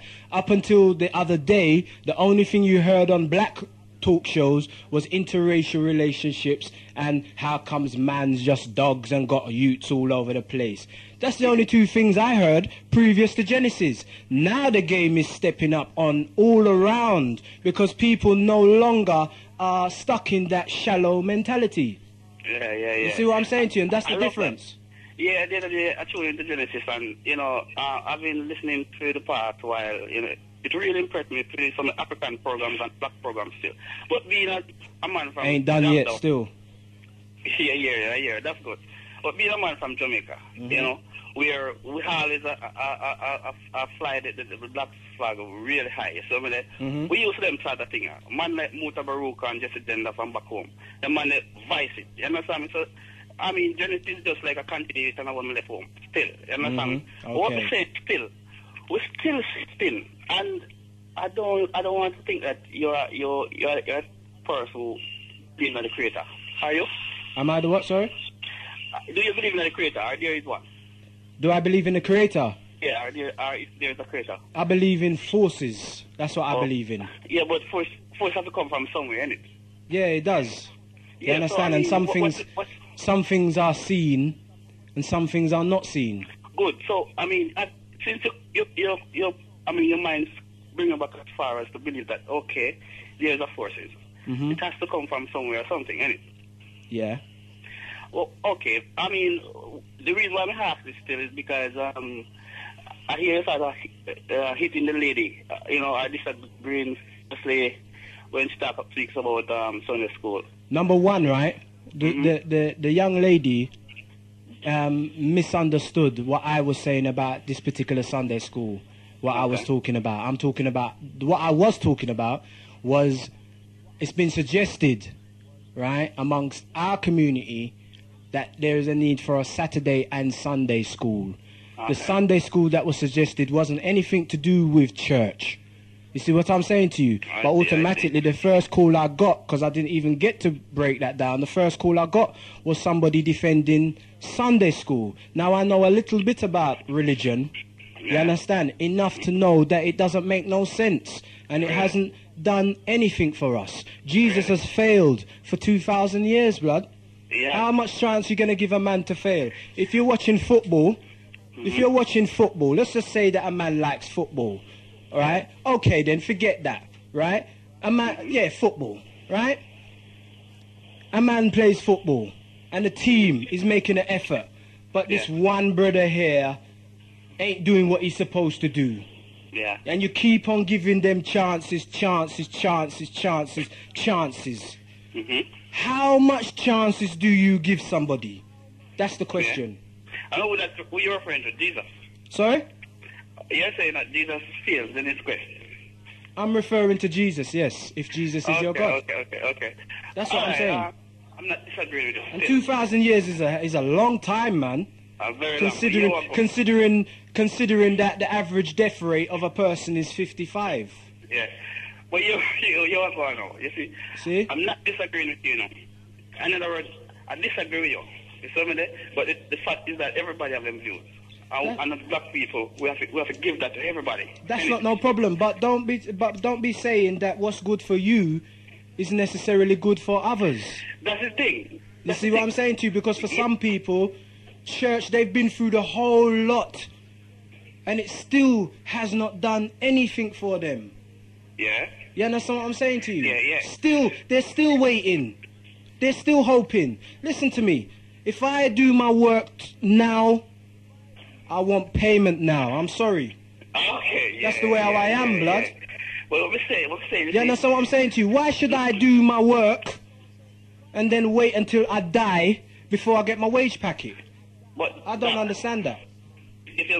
What good is it to me then? What can I use that to help my youths coming up now? Now I have the answer. I've met the Lord, God, Jesus, whoever.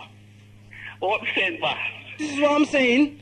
This is our problem, because this is where the drugs thing come in, the quick thing. The drugs thing? Yeah, this is where... Okay. That's why the pushing of the drugs, because everybody want the quick thing, the here and the now. Well, that's because God's failed. You got groups now singing about. Can you not see that certain people have raised up the tempo of wickedness? Have the bad man them got wickeder, or have they got more humane? Well, listen to this now. You see? Have they? Just answer that question first. Oh, it has to be worse, man. Come on. Why does it have to be worse? Because it was meant to be like this. Because it's meant to be like this now. So all this suffering, people dying, you understand, for nothing. A man was walking with his ute the other day, right? As a matter of fact, it wasn't even his ute. It was his girlfriend's ute. Yeah. And guess what happened? He's in beef with a man. A man come fired, missed, shot the ute, killed the ute. The brother's all right, who was originally in the beef, but the ute is no longer here. 5 years old. Good. What's the justice in that, blood? What did the ute do? That's what I want to know. Can I tell the justice in that? Huh? Can I tell the justice in that? Okay. There's no justice in that, really. But look here, you see? The reason why we're having these problems, you need to realize that mankind.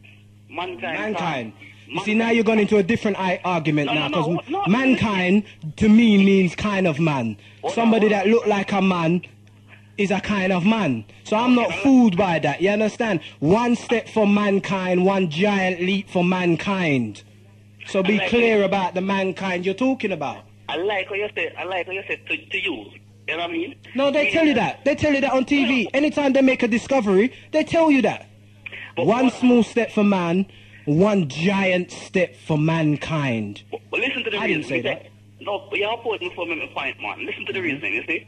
Now you need to understand, you say, okay, Jesus Christ failed, right? You need to know that he's not the creator who's running the world at the moment. You need to know that. It's not the what?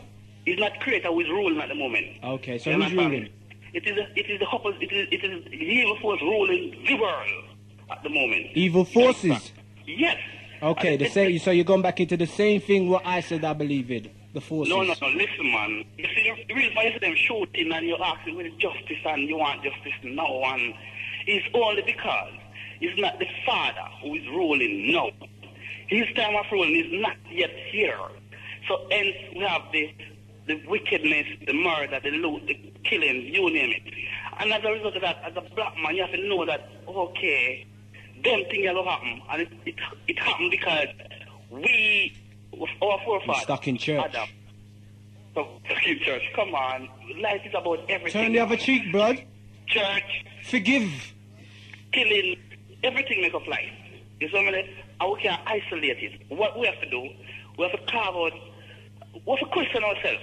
I mean, was I just here to... Yes, I'm listening. Okay. Sorry? I'm listening. Yeah, I'm here. You said I'm... No. I just wanted to confirm the word that you said. You said question, yeah? We have to question certain things. Definitely. But what I say, why should you... Okay, when you question certain things now, as black people, you know that we don't have a collective goal, because you are set to yourself as a isolated over this and say, you want a big house. This man question it and say, okay, we just want a little ranch, or I just pick out a little thing for themselves. So scattered in our view. Because, you know, your home is your castle. Yeah, but what we're saying, what is the black man's goal? Yeah, I mean, do we have a collective goal? This man over there, so I lick out against that. In other words, as I said earlier on, we are sifting, and we are sifting in the public. when the white man, when they were sitting in the slavery days, right? We are privy to their reasoning and them closed door meetings and stuff like that. Them sit behind closed door and decide which plantation or which country they are going to take over, how they are going to do it, who they are going to send a cane field. You and I never have nothing them say. You know something? You know something? A lot of their things, right, which they do say in the dictionary, the Dark Ages, they was in the Dark Ages, they tell you that. And that means years of unenlightenment. So a lot of things what they done was trial and error. Right? And that's still to this day. Why are we not allowed to have a trial and error too? So we've given the Sunday school and the church and the worshipping of God outside ourselves. We've given that trial and error. For 2,000 years it has not worked, blood. It worked, man. How it work? Show me some evidence of it working. Alright, clutch, just clutch. Look at the place. Were you happy with the place? No, could you? This is what I'm saying, so how can it work? No, but look here, you need to know. I don't understand. But the point, you see, you're not getting the point. Rather, I don't understand, sorry. You cannot understand. You cannot understand based on the angle where you're looking at it from. You understand me? Because you expecting work from the searcher. Okay, everything's supposed to be nice and smooth. When the creator tells us to listen to me, it's not going to be nice and smooth. Told who? Told who? Who did he tell? The creator from Adam. You said we stopped in Oh, Adam. So we're going into Adam. Well, hear what now? Hear what now? This is what I'm saying now. Yeah. This I do know. Right? Yeah. Religiously, right? The world, the earth is 6,000 years old. Right?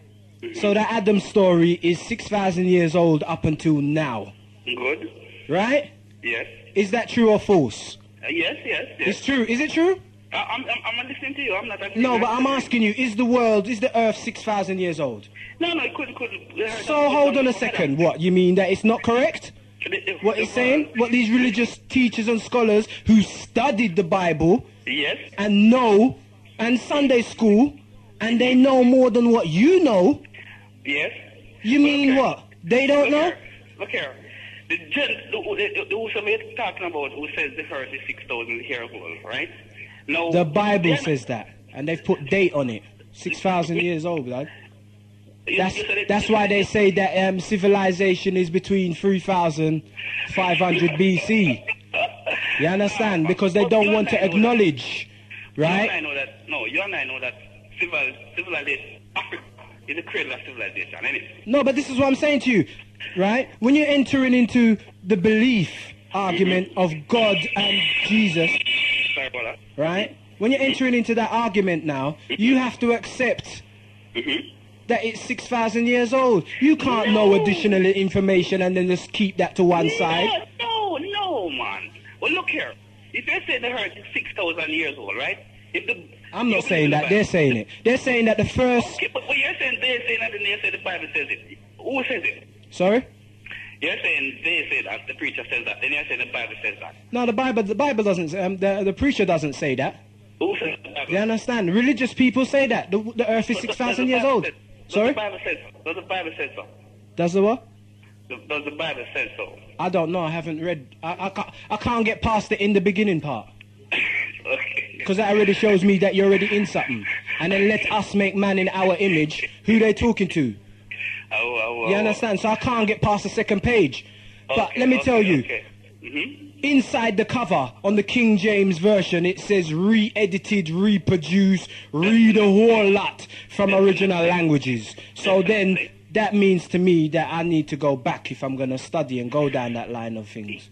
You see what I'm saying to you? You see, the root of our problem, you see, the root of the problem is our Bible, is the Bible. We could say that. Christianity, you see, the one thing that is there, maybe only Christianity, but what the Father sets out for mankind. Because the Bible, you see there you're going to get into the mankind. What the Bible set out for mankind. Listen to what you just said. What the Bible set out for mankind. That means it wasn't for us. During slavery days, since as though you brought up slavery. You see? Because the People's Talk Show was more to talk about certain things, but you've brought it into the arena, and now we're entering into my limited knowledge of religion. Sorry? What is certain thing? Sorry? No, my reason, I'm hoping that my reason must be all inclusive.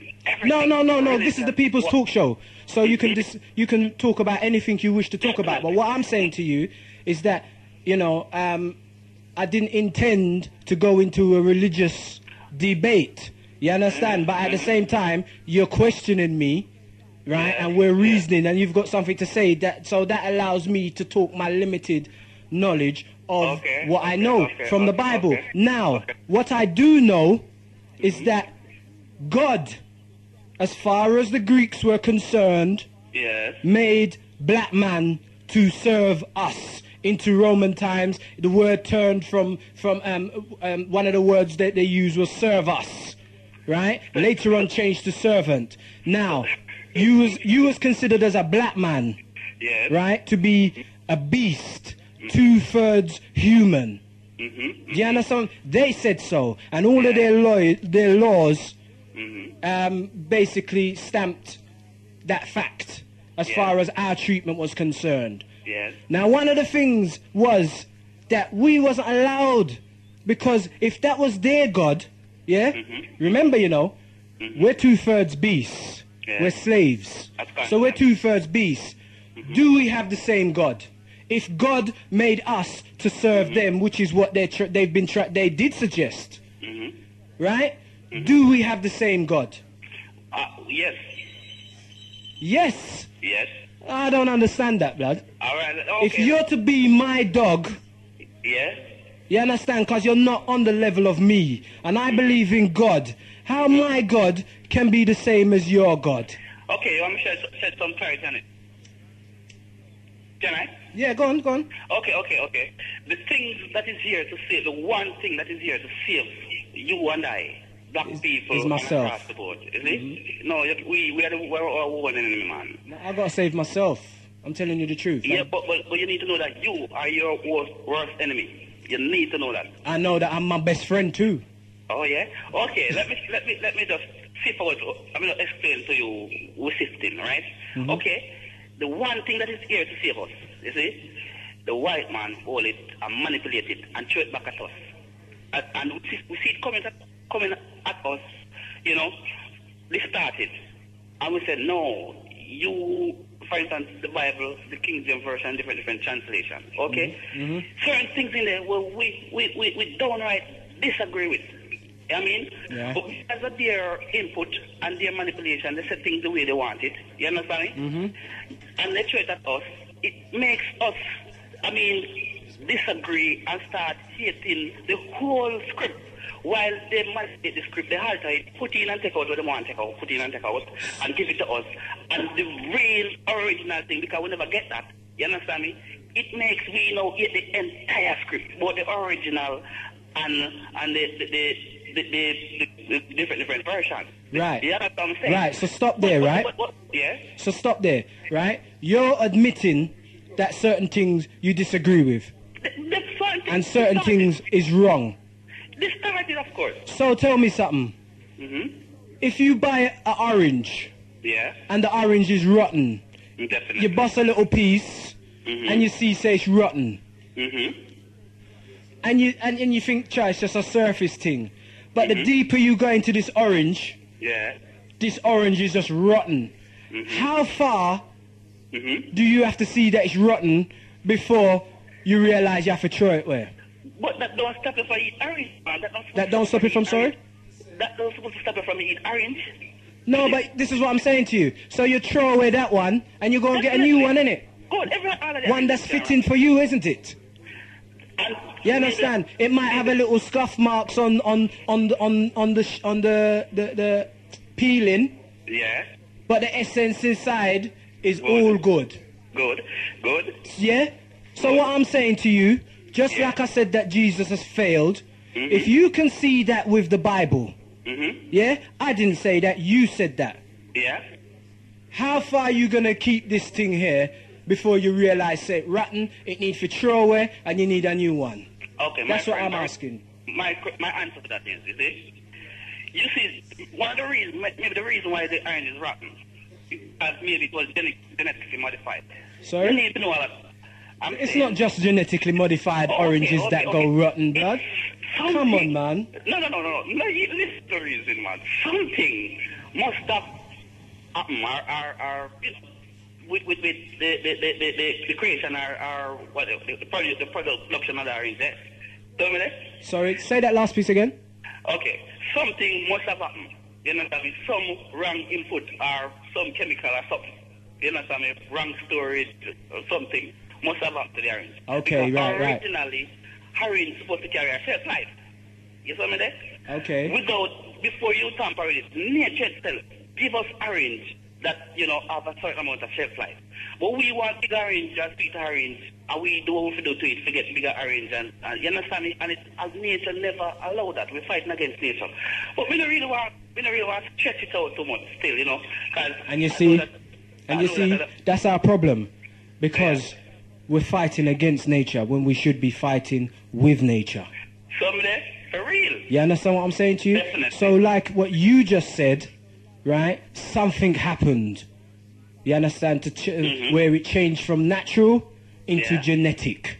Yeah. I think that natural gets rotten too. You understand? Yeah, definitely. If it's been left too long, you understand, and not been used. You understand? But my point is, you said. Before you go on, that brings you right back to what I'm saying. It means that nothing lasts forever except salvation.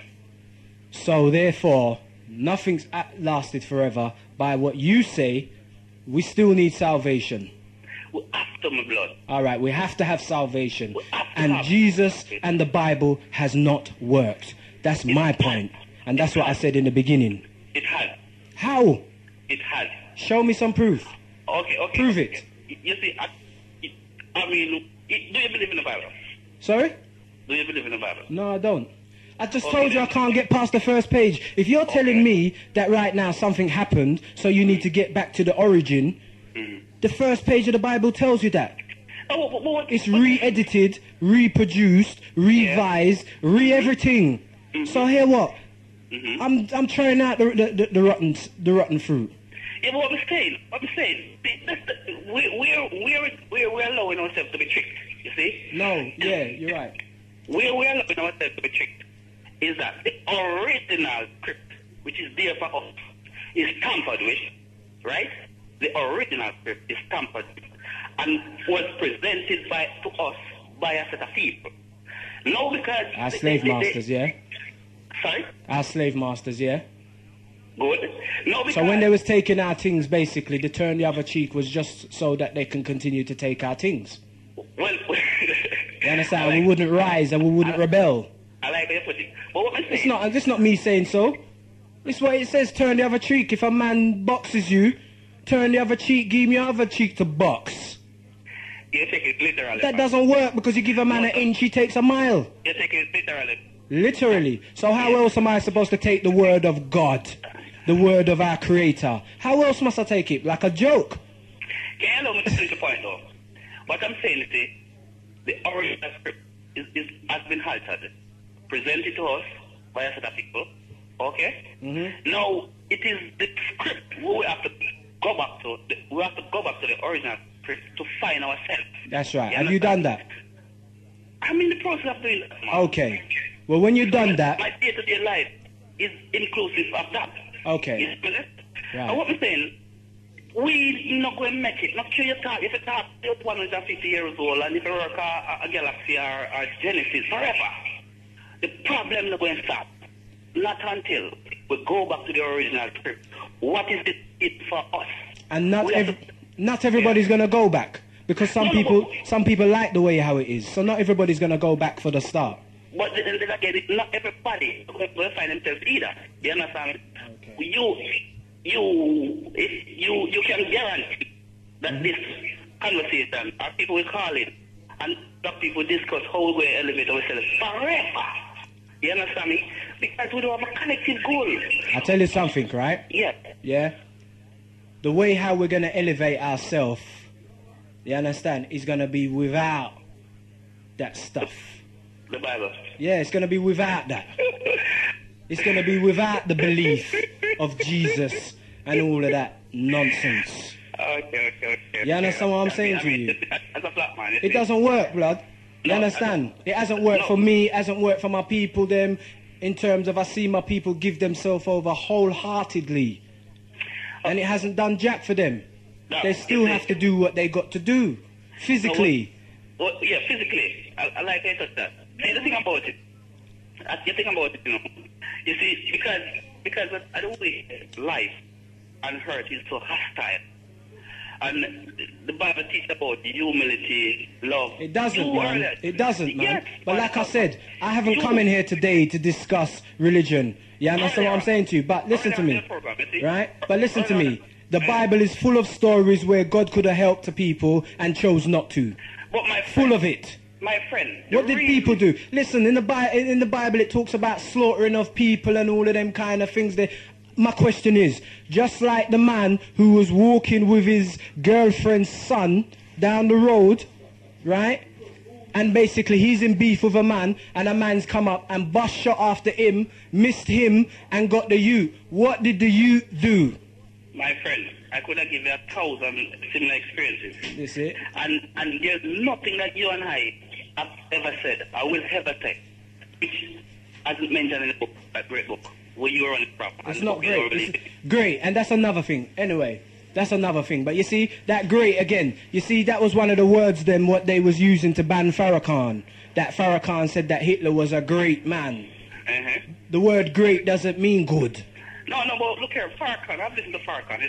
No, I don't want to talk about that, but I just, you know, you mentioned great, so I just thought I'd throw in what great can be used for or against. Yeah, you understand? Just a little piece on Farrakhan, because that man I admire. He was mentioning in the Bible that he said there's two sons. One says, okay, he's not going to do the work at the Creator. There's lots of sons, two sons. No, he was referring to two particular sons. You know, and one says, okay, they're going to do the work of the Creator, and they didn't, you know, and he was praising Castro for his work in Cuba and things, because, you know, when he took over, the people was totally illiterate, and now it's 100%.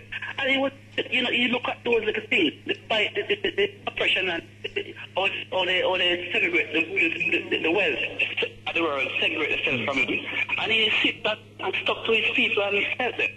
And, you know, I admire that man, because that man speaks the truth, and he hits where it hurts most. Okay. And it's not everybody like to really get the truth. What I'm saying, as a people, you know, I would love to know the day could come when if I see a black man, I can know that, yes, it would be.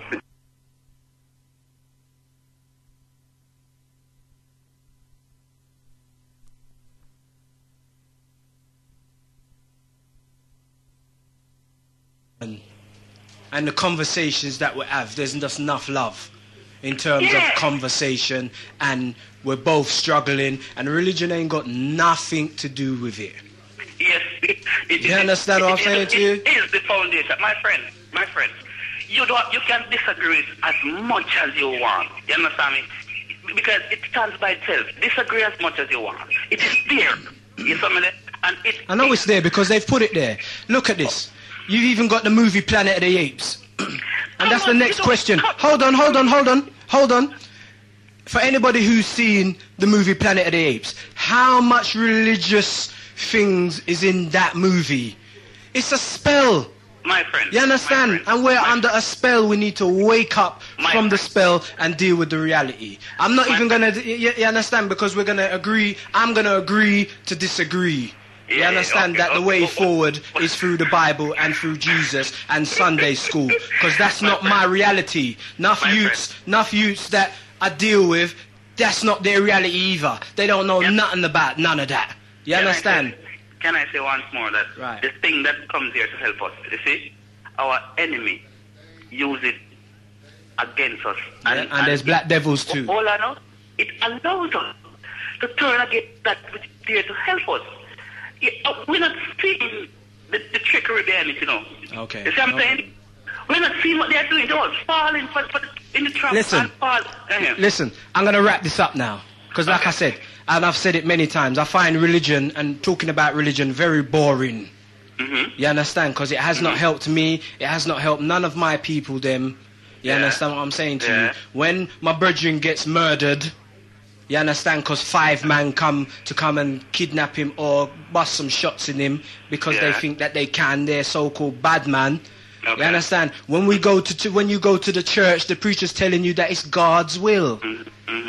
You understand what I'm saying to you? Right? So as far as I'm concerned, then this must be God's will that I agree to disagree.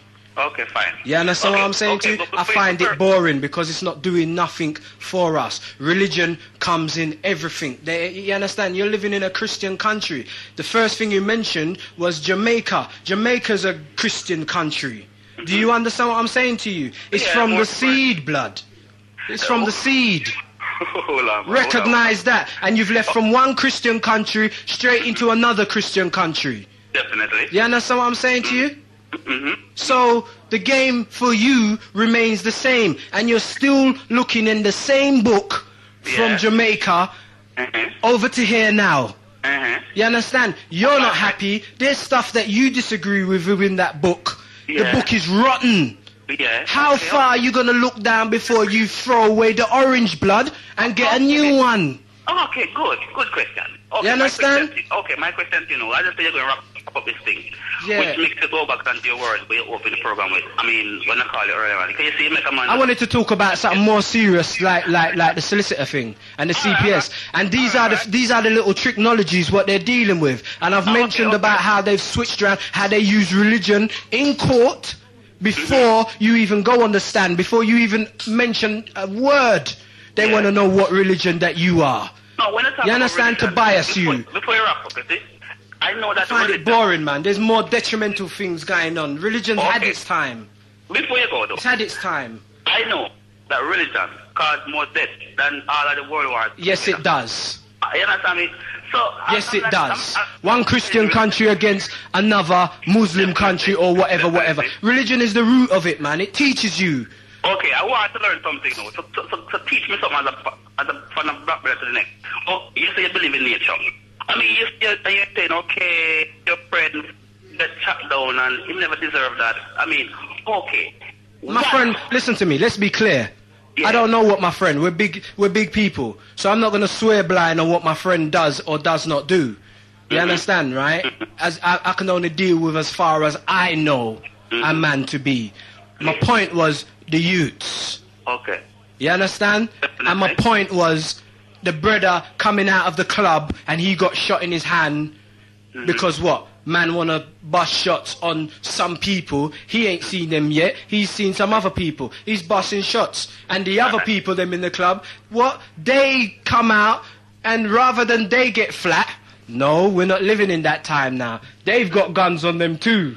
And pull out their gun and return fire. Now, what I was saying, and this is my problem, in between the gunfire was innocent people, which could have been family. And that's what I'm dealing with. You understand? I've got no problem with a bad man linking up with a fellow man he's got beef with, you know. You understand? Because certain man will run because they're not true bad man. But then you've got other man that will go and meet that. Yeah. And whatever happened, it's on the wall. Okay. You understand what I'm saying to you? Okay. And that's what I'm dealing with. Let's put the religion aside. Okay. Please do, because we've been talking about that for how long? All right. You say okay, Jesus and the Bible. Okay, for argument's sake, let's say it does. Listen, we agree to disagree, so cut that. Okay. See if you can talk without bringing in the so-called good book. Good. So what I want to know, though, I want to get it from you. Right? What we're supposed to look to as a nation, from your point of view, from your belief. You understand me? What's supposed to, be responsible for the good that they heard. Okay, black people in general get what they deserve and get what is rightfully theirs. Where do we go to get, what sort of movement? What's the way forward? Tell me, from your point of view. I tell you what, right? Personally, from my point of view, religion, out the door. Good, fine. Go back to Africa, out the door. My program is where you're at, here and now. Good. If you wish to stay in England or wherever you're at, Mm-hmm. then stay. Who's ready to go back home? Go. You understand what I'm saying to you? Good. But first, we have to educate ourselves. Good. You understand? It starts with self. Good. You understand? And then from yourself, it seeps down to your children. You understand what I'm saying to you? Yeah. And then it seeps outside.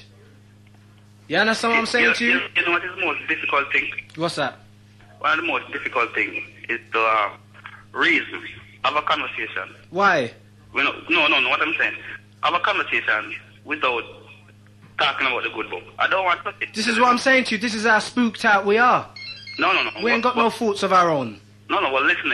You're saying we need to educate ourselves. Where our education come from? Where's the truth? I mean, who did those research, which, we're privy to at the moment? How much can we trust, the education that we're sitting after but seriously? You're kind of cutting there. Say that again, so that I don't misunderstand what you're saying. You're saying that we need to educate ourselves. Yes. From whom or from where our education comes? From who? Yes, where? Education comes from all over the place. Eh? Education comes from all over the place. Yeah. Okay. All right. What I'm saying is, education is there, right? Yeah. We need to reach out and get it. Okay. That's right. Okay, fine. That's right. No. Like I do, the education, or the so-called education, right, comes about as a result of years of research and experiment and you know what. Okay. How much of it can we really trust? We need it still. How much can we really trust, did you say? Yes. So, hold on a second. You see how much doubt you have within trusting the education that you can receive from anywhere? But then, you see how much doubt you have about trusting the education that you have receiving from anywhere? Yeah, you have to question it, my friend. Right? But you got so much faith in the good book. I don't understand that, which is one book. Which is one book. You see what I'm saying, though? Okay, fine. You see? And with that, this is what I'm saying to you. We're definitely going to close. Okay. Yeah, that's what I'm saying to you. I mean, it was enlightening talking to you still, All right, that's nice. I'll have to talk back some other time, Yeah, no problem. So now, take care of yourself. I want that struggle, yeah? Well, hopefully I'll be a regular on Genesis. I see that. All right, then, blood? Easy. Yes, blood. Respect. Peace. Bye. All right. Right. We got DJ B. Man, does time fly? We got DJ B in the studio, but he's reading a little article in the newspaper that he's going to talk to you about a little bit later on. Good afternoon, you're in tune to Genesis 91.6. What's your name and where you're calling from? Good afternoon, my name is Avisa and I'm calling from Vauxhall. From Vauxhall? Yeah. What's your name, sorry? Avisa. Alisa? A-V-I-S-A, Avisa. Avisa? Yeah. Okay, yes. Anyway, what I wanted to say was, as a young lady growing up in this black society, because I'm born in this society, yeah? I've come to realize that we are the only nation that would readily accept other people's education. Exactly. Accept other people's religion. And then, the worstest thing about it, we will give you excuses about it. Do you see what I'm saying? People read. Yes. If you were to read on religion, you will realize the only reason why religion was created in the first place was to take slaves from Africa. That's right. It was the missionaries that arrived first and black people read. But we're willing to give these people so much props. But we don't read up on our history. The thing about it, the Pope had the Pope had 5 slaves. Just the Pope. My vicar, I'm raised as a Christian, yeah? I'm raised as a Christian, yeah? And I've been raised like that, yeah? But when you check it, yeah, the Pope had 5 slaves. So what, as a black person, what am I saying? What am I saying? I must be a fool. That's you know right. what I mean? At the end of the day, to readily accept this religion that they give you, yeah? Some of the things, when you read religion, yeah? Some of the things that it is hard for a rich man to enter into heaven. That's the way they thought us. So we can live our riches, leave our diamonds on the floor and everything, and follow them. You see? And the thing about it, right? Yeah. Is that the Bible, before King James re-edited it, a little while before that, it was done by William Shakespeare. There you go. right? Now, when he did it, the words that he used, it just maddened the people, you know. The people then got worse, whereas it was supposed to be used for control. The people then got worse. You understand? Right? And then they had to rewrite it as a way of control. Do these people not recognize that? That's what I'm saying here. What black people need to realise here, they said we've been changed for 400 years, but that itself isn't a myth. It's a myth, yeah? We've been changed for so many years, yeah? Our mentality has changed. Yes. This is an example of our mentality, because people will call your show and defend these things. That shows you that they changed us to change our mentality, to change our children's mentality, so we can talk rubbish to ourselves. Because that's what we're doing. You see the thing about it, you know, you see where this all sorted, and I didn't even, you see, so far, religion is out of my life. We can't even you understand what I'm saying to you? So, this is what I'm saying to you. My original point was, I was talking about education. Of course. And how it's been suggested, you understand, that there's a Saturday school and a Sunday school. Well, I'm not a supporter of a Saturday school. I'm definitely not supporting a Sunday school. There's me thinking about education in terms of even a black one. You understand what I'm saying to you? Opening it, because that's the level that the conversation was at. Straight away, somebody who thinks that Sunday school is owned religiously phone in to come tell me. Yeah, that's what I'm saying to you. And brought me into the religious arena, which I don't want to be, because it hasn't helped me. Religion equals division. You just have to open your eyes to see that. You see? Black people, let me ask you a question, yeah? This Jesus, this God, is not even the same colour as you. Can you identify with him? You see? The angels that fly out in the sky, can you identify with them? So what exactly are you reading, or are you teaching your kids? Michelangelo's paintings. You understand? Go on. It makes me really sad, yeah, that a nation of people want to defend such rubbish, yeah, but they're not willing to take up their own teachings. Teach your children. Teach your children to even not pan their hair. Yeah. Teach your children that.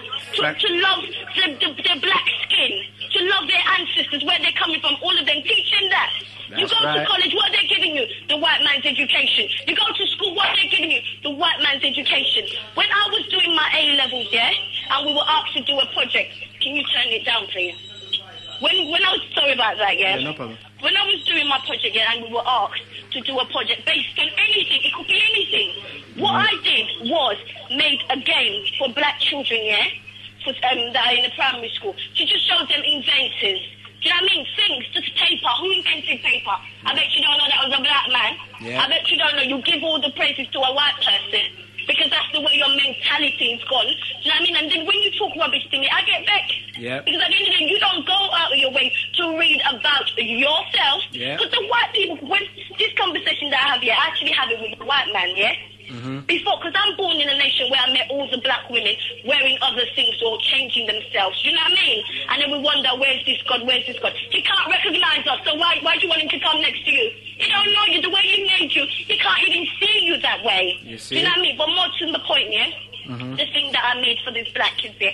When I went to the school to ask them, because I wanted to, like, for instance, paper was created by the Egyptians, medicine, do you know what I mean? There's no building as old as the pyramid, you know that. And I'm talking about real black people here. Not no mixed people that black people like to stimulate us with. No, black people with woolly hair. You understand? Yep. Anyway, when I did it, none of the black children could tell me, none of these inventors, yeah? I'm talking about paper, I'm talking about traffic lights, do you know what I mean? I'm talking about light bulb, all that is a black man. I'm talking about George Washington Carver. There's a whole heap of things, but you see the problem is that we think we're inferior. Yeah, we want instant information. We don't want to read or do no research. We just want a man to can tell us, and then we believe. Yeah, but listen, if a white man tell you, you're more to believe him than a black person. Yeah, that's how we've been conditioned. With that mentality. Yeah. And then you know what gets to me? Yeah? When black people come in your face and say, slavery's over. Listen, slavery's not over. They've taken the chain from your feet, they're putting it on your brain. That's right. That's why you can talk to me like that. Because if it wasn't, you wouldn't even say that to me. You see? You know what I mean? But anyway, that woman about Sunday school, she should teach her kids how to be black. Most black men don't know what it is about what it is to be. They don't know the rich ancestors that they're coming from. Do you know what I mean? Yeah. What do these black men know? The mothers out there have to go to work. They leave them with TV. So they think blonde hair, blue eyes, this and this, that, and is the best thing. Teach your child that when they do that, initially what they're doing is denying themselves. Exactly. And we as black people, we deny ourselves in every way. How many black women look the way they're supposed to look? Let's count. You see? And You think when God created a black woman, he made a mistake? But you feel he made a mistake because you have to straighten your hair to be accepted. You Do see? you know what I mean? And then all these things are going on, black people want to give you stupid reasons. Exactly. You understand? But you know what? I commend you for what you're doing. Any talk show that actually make people eye on their views, and we can talk like this as black people to see that at the end of the day, the battle is going to be won. Exactly. Yes, we're taking baby steps, but nevertheless, we're taking steps. And these steps start from us. Starts from the way we see ourselves as black people. Do you even see yourself? Do you know how a black person is supposed to look? Yeah. Well, check that out first. Do you know what I mean? Check that and read up on your history first before you start talking rubbish to people. This Christianity was created to bring you down. Yeah. And look at what you're doing. And the thing you're about admiring it. And the thing about it, right? You know the thing about it, right? He admitted, Eggy, right? Admitted that it's rotten. You understand what I'm saying to you? Genetic apple, genetic orange. Yeah, that's what I'm saying. Making excuses.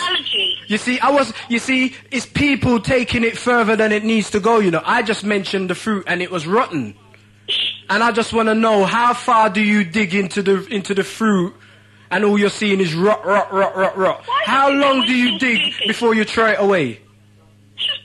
You see? I think you should throw it away the first time you find that it was made to bring you down. Exactly. And you're down the way you're No, down. but they don't. In the gutter, You from see? the crown, because of Christianity. It was the missionaries that they brought to Africa first. Exactly. We have been lied to. We sold ourselves with this, with that. It didn't happen like that. They brought their religion, then they brought their education.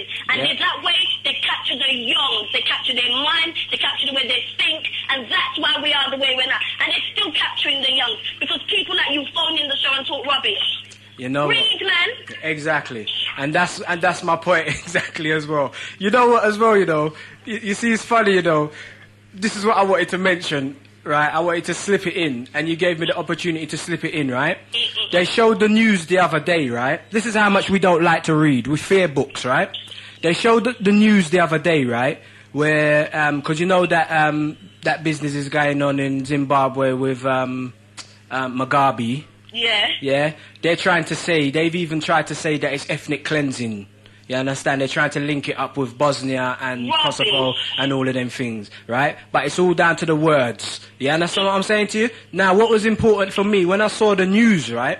Yeah, I saw one of the news them in the nighttime, right? Because you get some news in the nighttime that they don't show in the daytime. You get some information programs, especially like on all channels like all BBC Learning, right? 2, 3 o'clock, 4 o'clock, 5 o'clock in the morning, you could learn something.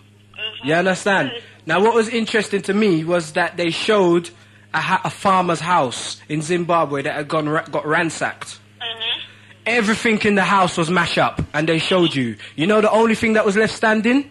What? The bookshelf with the books. You understand what I'm saying to you? But what does that signify? What does that signify? Yeah. Why? Don't go near no books, you know. You understand? So what I'm saying, yeah, these people, yeah, can I just give my views on that, yeah? Go on then. When black people come here, yeah, we come here with qualifications. These people are lawyers, they do the NHS, they work in the NHS. These people are teachers, educators. What do? Cleaning jobs. But these white people can go to Africa and get our land and get this and that, and they're welcome to it. Come on now, black people. Why are you slipping through this revelation? Why don't you open your eyes? Don't you realise there's a war going on? But we as a nation, we're not taking part. You see? Don't you realise? And the thing about it, you know, is that, right, certain of them African countries as well, you know, they brought in the Caucasian as a way of having strength against certain of their tribal or their enemies. Yeah, but that mentality... So when you bring them in now, you understand what I'm saying to you? They're in What? You can't say that that they're not supposed to be there. You brought them in. Exactly. It's not everywhere that they went and conquered, you know. Certain times we brought them in. I know that. Do you understand what I'm saying to you? Now, look at our men. When they get it where they're supposed to get, so they think. They need a white woman. Where's your mum? Look at yourself. Look at your mum. You see? What about your children? Are they you? No. No, they're not. Let's not assimilate and talk rubbish to each other. Because I look different. Me, I'm a black woman. Mama black, dad's black. I look different. I'm a mixed-race person. So don't tell me we look the same, yeah? You see? The fact is, they're black people, man. Come on now. This is too much. You see? We're in the gutter, rubbing our nose in the gutter, and we're arguing about it and being proud of it. Well, you see. Do you know what I mean? And I'll tell you the truth, I wanted to talk about something what was more important to me, but we got stuck on that side of things. And now DJ B is in the studio. You understand? He's not ready to do his show yet, but this is what I'm saying to you. The past, how long has been taken up on religion rather than going forward. Religion hasn't worked for us. So please, when people phone Kool Breeze, I don't know about anybody else, but when you phone Kool Breeze, leave that religion stuff at the door. Leave it, man. You Leave it. That's the same thing that brought you down. That's and right. You need to raise it up. Yeah, man, we're gonna enter a dialogue now. I don't want to know that you're a shoplifter or anything. Leave all of that stuff at the door and come with the main thing. You understand? Man's talking about a way forward. When you go off of the phone, I'm gonna say what I think that we can do, which it may be a start. You understand? So. Yeah, but we're so willing and ready, and this Jesus is not even our colour. Hey, we hang exactly. him up, he's got blonde hair, blue eyes. But the thing about it, you know, that's all of that's come about since the Caucasian has come into our lives. You understand? Before Caucasians was in our life, we didn't know nothing about them people there. You understand what I'm saying to you? We just dealt with the reality of life. And you see me, I'm telling you the truth, right? Me personally, right, I'm living my life thinking about whatever I'm doing. I'm responsible for my actions, and can I suffer the consequences of my actions? Because every action causes a reaction. Of course. You understand what I'm saying to you? And I'm expecting my reward and my payment now. Exactly. You understand what I'm saying to you? The white people do. They're the one who brought the religion to you. But do they take it as dear to their heart as you? Exactly. You take it and you put it in your bosom. You The see? people that brought it to you, they call this society, because I've done sociology. If you want to come on the phone and talk, let's do that. They call it a secular society. They don't believe in God. Western society, they don't believe in God. You see? People that brought this society to you are the people that did these things to us. They enslaved us, yeah? But they're godly. All the wars that happen in the world is due to Christian religion, this, that, and you're there to worship it. Exactly. You have to think about it, yeah? Look at us, look at black people, yeah, as a nation. Look at our position. And we all love God so much. Yeah. Do you see the connection? That's right. So I need to, do you know what I mean? That's Take right. the big picture. We love God so much, Yeah. but we went through slavery. We're in the gutter now. They can shoot any black man they want. In America, he can have anything in his pocket. They will shoot him. But yet you want to come and tell me slavery's over. I love Christianity. Listen, Please, America's a Christian country, right? But they shot up a brother reaching for his identification to show it could them. be anything. It could be a chocolate. Right? 40 times they shot after him. 19 of them got him. He was a Christian, and he's in a Christian country.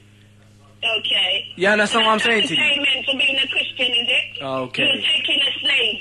You're Pope. The people that you go and pray to, they have lots of slaves. I had this discussion when I used to go to school with my white vicar, yeah?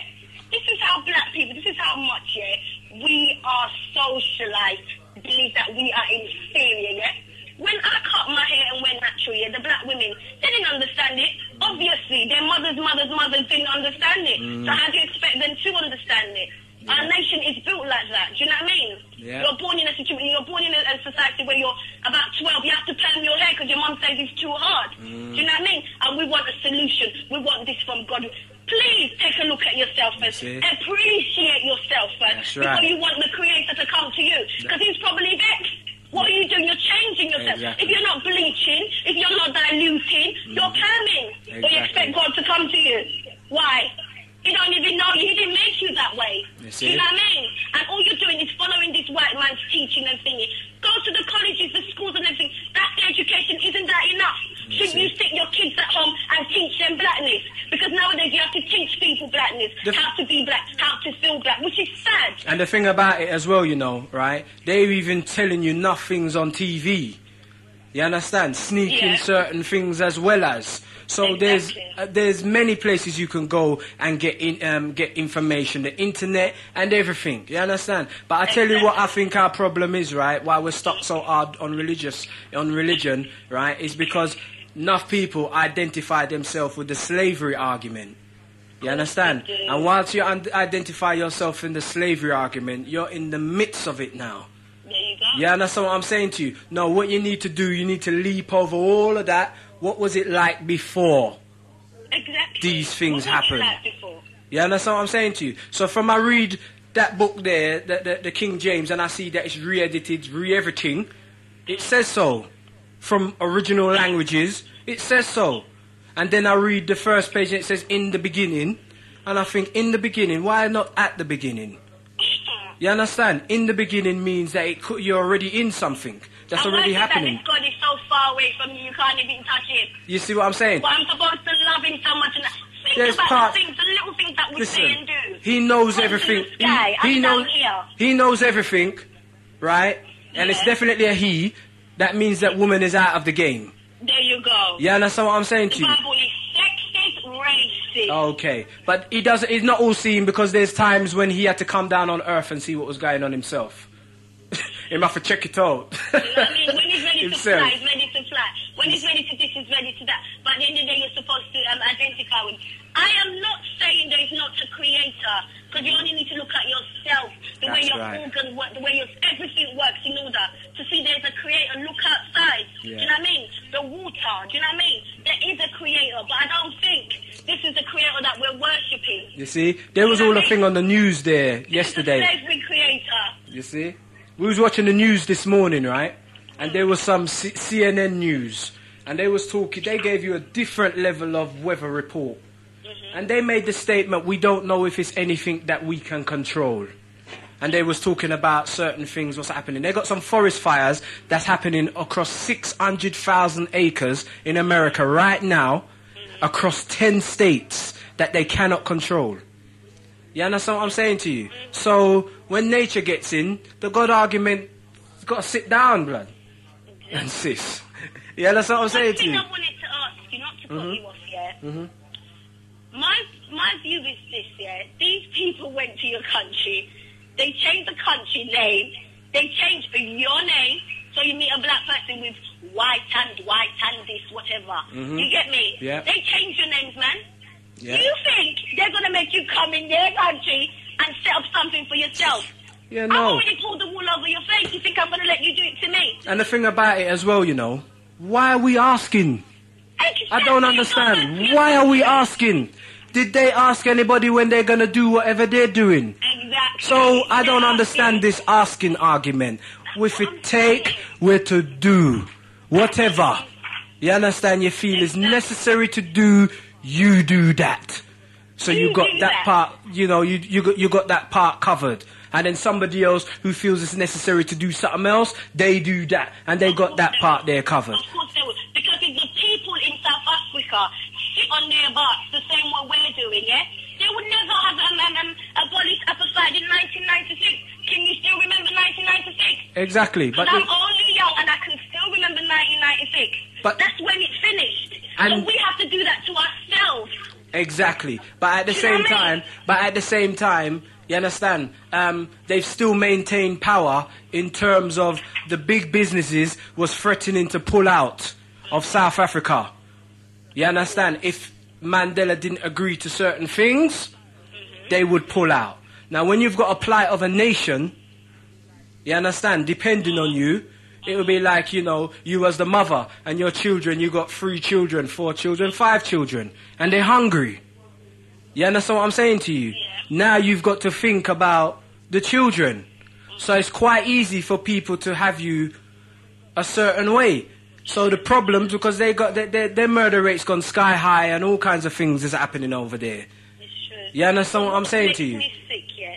You see? What makes me sick is the fact that, because I can use this analogy, you come in my house, you live in my house, You tell me I can't go to my sitting room, can't go to my kitchen, can't go to my bathroom, yeah? I won, yeah, whatever I did, at the end of the day, I gained victory in my country, but then I allowed you to stay in my house? What's going on? Why don't I ship you all out? There must be a cover-up thing that I'm under too, and assimilating man. Do you know what I mean? What can we say? You see? And this is what happens. But the thing about it, they only started dividing Africa in 1880, you know. There you go. You understand? And it took them, let me tell you, it took them 10 years to do it. You understand what I'm saying to you? To divide it up on paper. To implement the plan took 34 years from start to finish. So by the time the First World War happened, 1914, Africa was already divided. There you go. You understand what I'm saying to you? Yes. And the grandchildren now are running like headless chickens. Talking rubbish. Talking rubbish and not looking at the reality. Do you know what I mean? When you think about it, the things that a black man will say to you, an Indian man, yeah? A Chinese man will never dream of. You see? Will never dream of. When you ask a black man why he's diluting himself, yeah? He will give you the bare reason. Black woman this, black woman that. The only reason he wouldn't give is the fact that God made me this way. My dad's this way. My children should be this way. My children, do you know what I mean? Yeah. There's no if, no buts, no maybe about it. Do you know what I mean? I tell you what. Black people see it as they've got a choice. Yeah. We've got a choice to do this. We've got a choice to do that. Let's carry on. Well, it seems like we lost the dear caller. Don't know where the charger is gone. But DJ B's, apologies about that, caller. The battery just went. Didn't seem to give any warning. Yeah, it's definitely dead now. All right. I'm not going to bother put it into charge because DJ B is in the studio. Though he ain't making no attempt to do anything, he's still reading this newspaper article, so he's definitely got enough to talk to you about, it seems, while he's playing some tunes this Sunday afternoon. But yeah, respect going out to Aviza, from Vauxhall, and all the callers that have called. You see, the show wasn't really supposed to be about religion. It was supposed to be, well, what the people have got to talk about. So I suppose that religion, if people want to talk about religious things, then they can. But the main thing was that there was an article, which I'm definitely going to be covering it. I'm going to be reading it. And hopefully we can find somebody who was there, so to speak, to find out exactly what's going on and let the community know what's going on. There was an article in the Evening Standard of the 8th or the 9th about the CPS being institutionally racist. And they've got, as a caller, and I'll tell you what, this is what we love about Genesis, you know, because that was the first call that I received in the studio this afternoon, and it was actually somebody, because I've been running around looking for this article, but I know that I read it, and I also spoke to a few solicitors, and it was confirmed to me that yes, it's been written and they know about it. How did you know about it? That was the question that they never got to ask, but you could see it, okay? And it was situated. It was simply that the CPS has been found to be institutionally racist. Okay, they've got 12 months to fix up their business. They've had a report. Somebody made a report like the McPherson report, where they're basically supposed to have to take note and listen. Supposed to. And it was basically saying how blacks get sent to more trials for more trivial offences than Caucasians do. You understand? And now they got a woman there that's basically speaking out because she's not having it. I'm going to look for the Evening Standard as it goes, because that woman's name is in there and her picture's in there as well, and I need to get some more information on that woman. But they're trying to quieten her and not give her a voice to speak, and she ain't having it. You understand, right? We've got information that the article is going to be sent in. Plus, he mentioned another article about racism in the workplace, get to the back of the bus type of argument. One lot of lawyers was upstairs and they requested a table or a room for themselves, and the blacks had to sit downstairs in their own. And a couple of blacks tried to get upstairs, and it just wasn't happening. Some black lawyer was asked to basically go and take charge, maybe of that situation, maybe of others. And when he went in, it was told that basically not enough respect was there for him. They need somebody more respectful. So with that, apparently he's left. It's a pity that you left, because you should have stayed, because in the beginning you should have known that argument.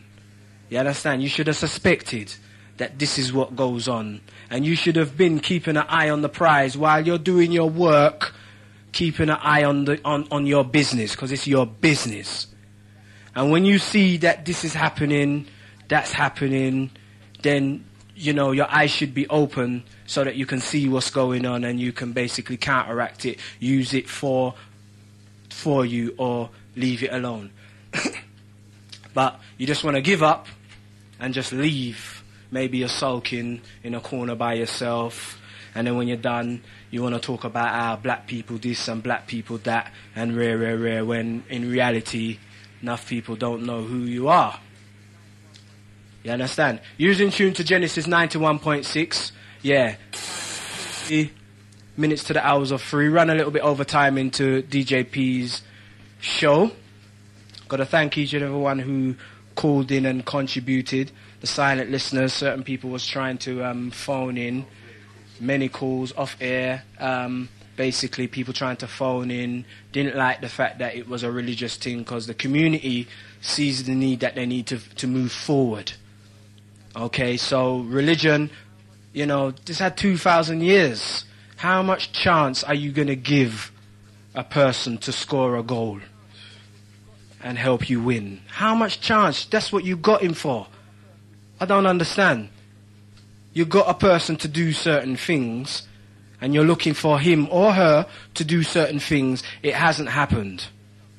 You've given them chance and chance and chance and chance and chance. Somebody, you know, your ancestors gave them a chance. They died and didn't see no salvation. Their descendants come, born from the cradle to the grave, still didn't get to see nothing. And what? Hold on a second. What I personally, myself, and other like-minded people don't choose to believe in that type of stuff. We're dealing with the reality. What can we do here and now? Because it's about now. What time is it? Now. You understand? And certain people must be happy with the state of the place. You understand? Well, I'm not happy. Genesis is not happy. You understand? And there's other people who haven't got a voice as yet who are not happy. But Genesis is doing all they can to encourage people to come out, because you are somebody. You're not a nobody. Just because a brother can look at you and say, "Who are you? You're nobody." No, don't take it literally, because you're somebody. You understand? You're to do something. We're to do something. You understand? And we're trying to do. But it's a hard battle. You understand? Because you're fighting against them, and you're fighting against your own. You understand? Because you've got some of your own that likes the way how things are. That likes the work that they're doing. You understand? Too much bad man get big up. For me personally, I'm bigging up the good man them. And I'm not waiting till you die before I can come to your funeral and say, "Yo, my brethren, boy, he was a good man, you know. Them man, they do certain things. That woman there, she was a good woman, boy. She did certain things. There was all times when she did certain things, she didn't have to do that." I want to big them up here and now, because we're dealing with the living, not the dead. You understand? Make the dead dead. Can't rise. We're dealing with the living. You're in tune to Genesis 91.6. This was a debut People's Talk Show by myself, Kool Breeze. Got DJ B in the studio. I tell you what, you know, It's like you don't want to leave this advert, you know. DJ B, what was the advert that you was looking at? Anyway, sort out. Anyway, gotta thank each and every one for, you know, everything. Good or bad. Peace, I'm out.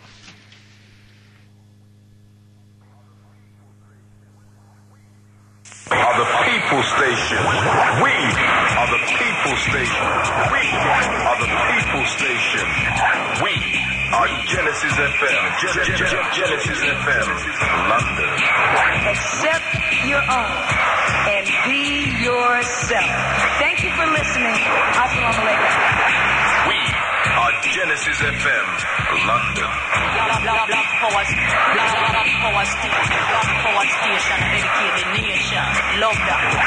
We are Genesis FM. London. Hi, this is Horace Brown. Educate yourself. Hi, this is Horace Brown, and I'm listening to Genesis. You should too, because you can educate yourself and your youth. We are Genesis FM. London. Genesis, London's only number one station. Genesis FM. Stay tuned to Genesis Radio, and you'll know how to live as one. This is Luciano. Genesis FM. London. Yeah, I'm just phoning up to ask, what does Genesis really stand for? Unity in the community. Lennox Lewis said that. We are Genesis FM.